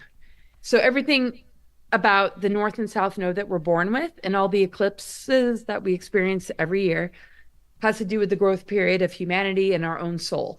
Because there are things going on all the time to encourage our soul growth. So the polarity integration of Neptune Pisces with Virgo, ruled by Mercury, which is an earth sign that has to do with our physiology, our lifestyle, our work and routine, and how we relate to the physical vessel, has been infected by, all these things. So to get back to your question, though, to make sure I don't lose my train of thought, you're asking about artificial timeline. So when something is installed in that unconscious energy through astral entities, beings, implants, MyLabs, all these different tactics, and the spiritual warfare that is targeting advanced souls that are already not enslaved, but they came in to break the enslavement, but then with amnesia, from a young age, targeted. And then all the things coming through the dark technology, our life force is harvested and siphoned to battery up these artificial timelines. So artificial timelines are only like a belief system that is not true to who we are. And we're only on the trajectory of something artificial. It's sort of like when you date, somebody you're not going to marry. Right. Or you marry and you're like, I need to get the F out of this. Yeah. Right. So people might commit to, the certificate or degree, or they're a doctor or a teacher. Yeah. In 2019 and 2020, if you didn't realize the tyranny and the control mechanisms that are exploiting humans for you to run that programming through, that you're afraid to lose that paycheck, then you've literally sold your soul. You sold yourself, and you're taking down as many vulnerable people as you can. What is the detriment of that is just self-correction. And then you shift the timelines because your belief systems and the energetic flow with you and the world around you is different, Mm-hmm. So I hope that sort of answered the question. Yeah, no, that definitely did. That definitely Yeah, did. and you know what? And there's some other questions in the chat, but like I said, we gotta kind of stick to our time frame here because of the for the sake of consistency, but also we want to keep teasing people to come back. Like I want you guys to come back, and I want to keep having these conversations. I want there to be more for you to want to come back to. I would love So- Laura. Yeah. Want to come back? I'm like, when are we gonna get back together? I know. Yes. You will know because Coley is very, very good at like setting these things up. And trust that, like I said, we have a lot to talk about. There is so much we didn't even get to because you have so much knowledge and information that you have to share. So, And the new book.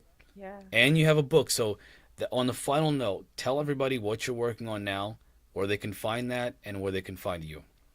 Oh, awesome. Well, I mean, it's like mutual. It's a miracle this book even like got out, and it may be maybe it was put out a little bit too soon. There's a lot of improvements I'm always constantly seeing. I'm like, but I tried to put it out like 12 years ago. It's actually been a major work in progress. But of course, there's a great timing because the things that I've discovered, like you said, where are you now compared to where you were, right? So much more has come in. My website's cosmicgaia.org. I have a subscription, and I do Zoom events to all come together and be like, what are you going through? And I do mini readings for people. And it's very wonderful for people to hear other people being like read because they, constantly have matching pictures that I do as well. I'm like, oh yeah, totally. Or it's like something new to open something up. Like, because I Oh, so you're doing feel like group this is the readings essence. now? Yeah, yeah, cool. those Zoom meetings. And a lot of people like can't show up. They're like, oh, I really like the subscription, but I can never make your Zoom event. So my next sort of intention is to have consistent days and times. And it usually is consistent, but I'm going to have more than one a week. And so my website, cosmicgaia.org, holds information about the upcoming events that I'm doing. I have an online event June 20th, which I just on my new YouTube channel after being deplatformed, I know. put 2 videos on, and it comes with like a 15-minute check-in, which usually is a little bit longer because I don't just hang up the phone that easily. That if you come to the webinar, which is a certain amount, I always love to offer like a one-on-one with me. And you can find that out on my website and also my new YouTube channel. And yeah, Yes, the and different help events that I'm doing, subscribe, like get you back on cruise. I'm YouTube. going on a Yeah. cruise. Can you guys come? Because that would be awesome. That would be so much. North I definitely Belize. can't do that. Oh, take me. I'll go. Yeah. Well, I was like, there's no way I'm going to end up on this cruise. I got to, have people sign up, and I'm not really good at marketing myself. You'd think after like how many years have it been a somewhat public person? I'm like, I have not Will you got just that figured out. hand that information over to us and let us get it out there for you? Seriously. But yeah, I mean, did I answer your question? So yeah, cosmicgaia.org. And you can find out what's going on with me. And I want to find out what's going on with you, just like we are together. And isn't it fun to have these greater conversations where we all share in this really wonderful way? Like, this is one of my favorite interviews, and I really appreciate you guys. So thanks for having me. Oh, we love you. Yeah. Yeah, this is fun. I enjoy these conversations. I'm honestly honored, and I appreciate that you have the time. This is several hours, so it's a lot of your time, a lot of your life, and you only live once, at least in this life. A lot of your guys' time. I mean, I honor your time, and I'm so grateful for, all that you are and all your input and you spending this time with me. It's absolutely mutual. Yeah. And tell your husband that, Thank you, because I know how it is when they I get it. I understand. Kind of snoring in the Some of background. these times I want I'm to like, hear him kind of go, mute while he's snoring, and How is he You know. snoring? Yeah, when we have guests that have partners, it's like they wait for you to talk for hours, and yeah, I appreciate that too. So tell your husband thank you. So, all right, all right, Laura. Well, I really just want to stay in touch, and thanks, guys. We will Much stay in love. touch. All right. Yes. Peace. Oh yeah. Peace, Laura. You got big All plans right. for the future. Thank you, Laura. And I'll talk to you. Thank you guys. Aw. Peace. Bye. Laura is awesome. I know. I gosh, I just love her. Yeah, do. I'm That's just. why, like, she's my soul sister. Everybody's like makes fun of that. I'm like, no, Laura and I instantly like clicked, So it's just she's such a down to earth person, and I'm like, if people gave that, they could see how much fun she is. She's actually like, Yeah. just a lot of fun. Yeah, Fun. and it's- she's got again that not like she's got a lot to talk about, and we gotta delve into that. We gotta get another opportunity, a couple more opportunities if we can, to talk yeah. about what more. There's so much more I wanted to ask her. The audience wanted to ask her questions. I want to give a shout out, Woo Rider. I apologize, I didn't get a chance to ask. I know there were some other questions too. Sorry I didn't get to ask those questions, but I do want to say thank you so much, everyone, for coming. Thank you for being respectful. Thank you for engaging in the conversation, keeping the conversation in the chat positive. And even when we kind of went off on the deep end here for a minute, we got into the dark side. Everyone still maintained, and We're listen. real. This is, yeah. Thank you for doing that, because I want us to be able to have conversations. I want us to engage these topics and be able to do it in an intelligent way, a thoughtful and way that uses or exercises critical thinking. Take it for what it is, listen to it, formulate your own perspectives and your own opinions. Don't just take what we have to say about something as truth or fact. Take it as data. It is data. It's not fact. We don't know it because we're not gods. It's data. And eventually we can all come to the truth together. So this is my final word. Any final words from you, Coley? Marquise, I think that was well said. And what I want, nothing more for you, is to feel and to get that confidence and to know you can have your own opinion. And I love that you're coming, I'm like more and more, like, you forget those chains are attached to you. And I know, like, and I'm just so excited. Like I said, I think we have something that a lot of people do not have, and we have it because we're willing to go out there and put it all out there online. We want all the information to be told. Like you said, there's certain people, do I care for? Not necessarily, but I know they have information. So hey, bring them on. Let's talk to them. 9 times out of 10, I find out like the story or what the reasons weren't even actually it. So it's like Yeah. you gotta Yeah. you gotta open yourself up, and I'm not saying the deceitful lie. Yeah, no. But I'm saying that there's a lot of people here, and the egos, they need to go out the window because we are a team Yeah. and we are team Yeah. players. So yeah, Yeah. And you know I what? think it's awesome. There's something else. I mean, you keep hitting on something that I think a lot of people have been telling me. Yes, I'm very happy doing this. Very happy. As a matter of fact, I couldn't do it any other way. Bottom line, I couldn't.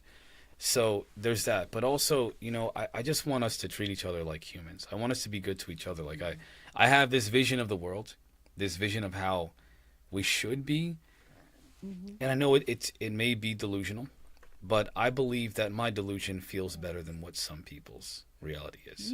You have So- your right to that, and anybody who tried to take that away from you, I don't care if I agree to disagree. You still have that. I'm gonna fight that. You have that right for that. She told the teacher, she got the Yeah. notepad. We're like, I'm telling you, yeah. Miss But see, that's Coley. just the thing. Oh, I know. Just hold Yeah. back together.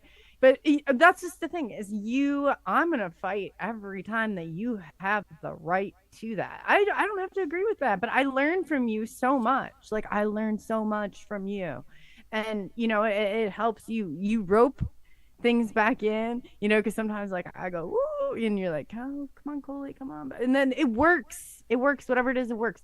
And I think that the more and more that you do this, you're just going to become and see that all those people that were trying to like box you in or whatever, they can't do that anymore. Otherwise they'll be No. dealing with a team of people. Yeah. There's people out there that are protecting you, and that's the most important part of this is that like it's not just us. Like we have a brilliant team that Yeah, they we keep do. an eye out. We keep an eye out for one another. Nobody like it's like you have to that security alone, and just to know that unconditional support and love. And I just love seeing you smile again.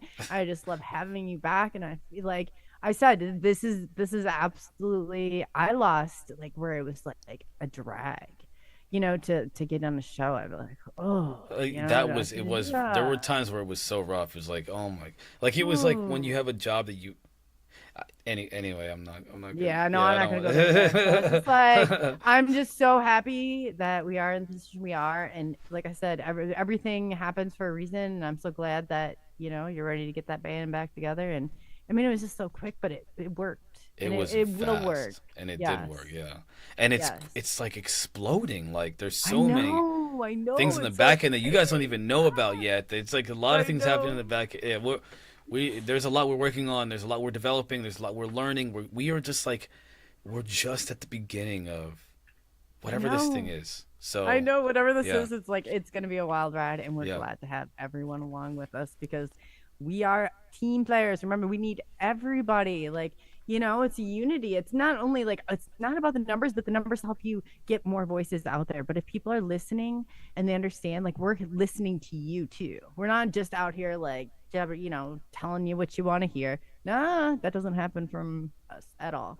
And so we're so excited that we get that take that filter off to like a 90% degree. I mean, obviously there's societal things you just have to kind of, yeah. but yeah. we're not, no NDAs here. Nobody watching over our shoulder. Yeah, we don't have And anything. we get to, all those shows we talked about, we wanted to do, we can do them now. I So know. I'm super pumped. We're gonna talk about Aleister Crowley and Parson, Parson and the secret space program and all that stuff that we Ooh, we got, had to be careful some good about. ones coming Yeah, up. we're gonna talk about all that Dana's stuff. coming back, and Dana was so much fun. She was such a fun yes. for Dana is the Oh my most gosh, like but you know what, can I just give you a little snippet Yeah. of what I have coming on Yeah. Sunday is Yeah. Dina and somebody else who's in the secret space program, Project Montauk, and that Did- they've all right, y'all. they can I identify. hope you're listening, chat. I hope you're listening, chat. So Dana's coming back, yep. And so we got another special guest who's coming with her, who is a part of the same program, same timeline. So it's gonna get real interesting. Yeah, and I didn't. I gotta say, and I'm sorry. We will have to pre-record Saturday. We have to do that. So we'll be in the chat, but it will not be live because we can't be live on Saturday. There's a situation that we can't, but we gotta uphold that Saturday time frame. So the last Saturday was a fluke, like a freak of nature, literally, like not even kidding. It was literally a freak of nature. So this Saturday we will be doing it, and anytime that we can't do a live, we'll make sure we have something for you anyway. So, you know, And we might not be on there, but we'll be in the chat. So we'll be in the chat. point us Y'all. well. Yeah. We'll be in the chat. All right, Coley. I love the chatting. Yeah. I love the chat. You guys, by the way, you guys are awesome. So thank you, again for the 50th time. I can't say enough. I'm gonna go to sleep now. I'm so tired. Everybody have a safe 4th of July weekend, and yeah, enjoy it. Have and a wonderful, safe 4th of July weekend, everyone. Please do. We want to see everybody back. So Yeah. and it's been a pleasure. It has been. Coley, I'll see you next time. Love and All right. Peace.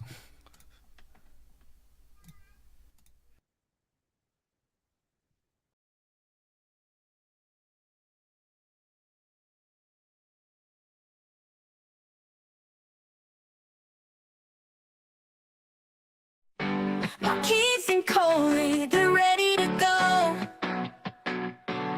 Talking about aliens, UFOs, and the unknown. The talk show is buzzing, the excitement grows. Exploring the mysteries that the universe holds. Get ready to dive into the world of the paranormal. Welcome to the Coley and Marky Show, where we uncover the secrets that nobody knows. From aliens to UFOs, we're ready to explore. Strap in and get ready for a wild, wild ride for sure.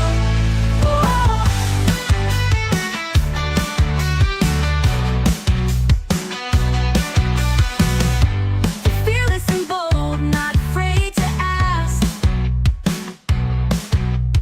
questions that challenge all we think we grasp. Every episode brings a new task to uncover the truth beneath the mask. Believe in the unbelievable. Open your mind. Welcome to the Coley and Marky Show, where we uncover the secrets that nobody knows. From aliens to UFOs, we're ready to explore. Strap in and get ready for a wild, wild ride for sure.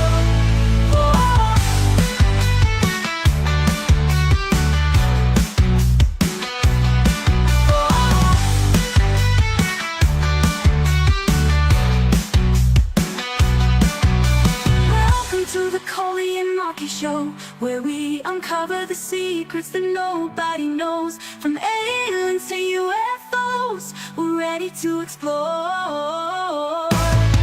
Strap in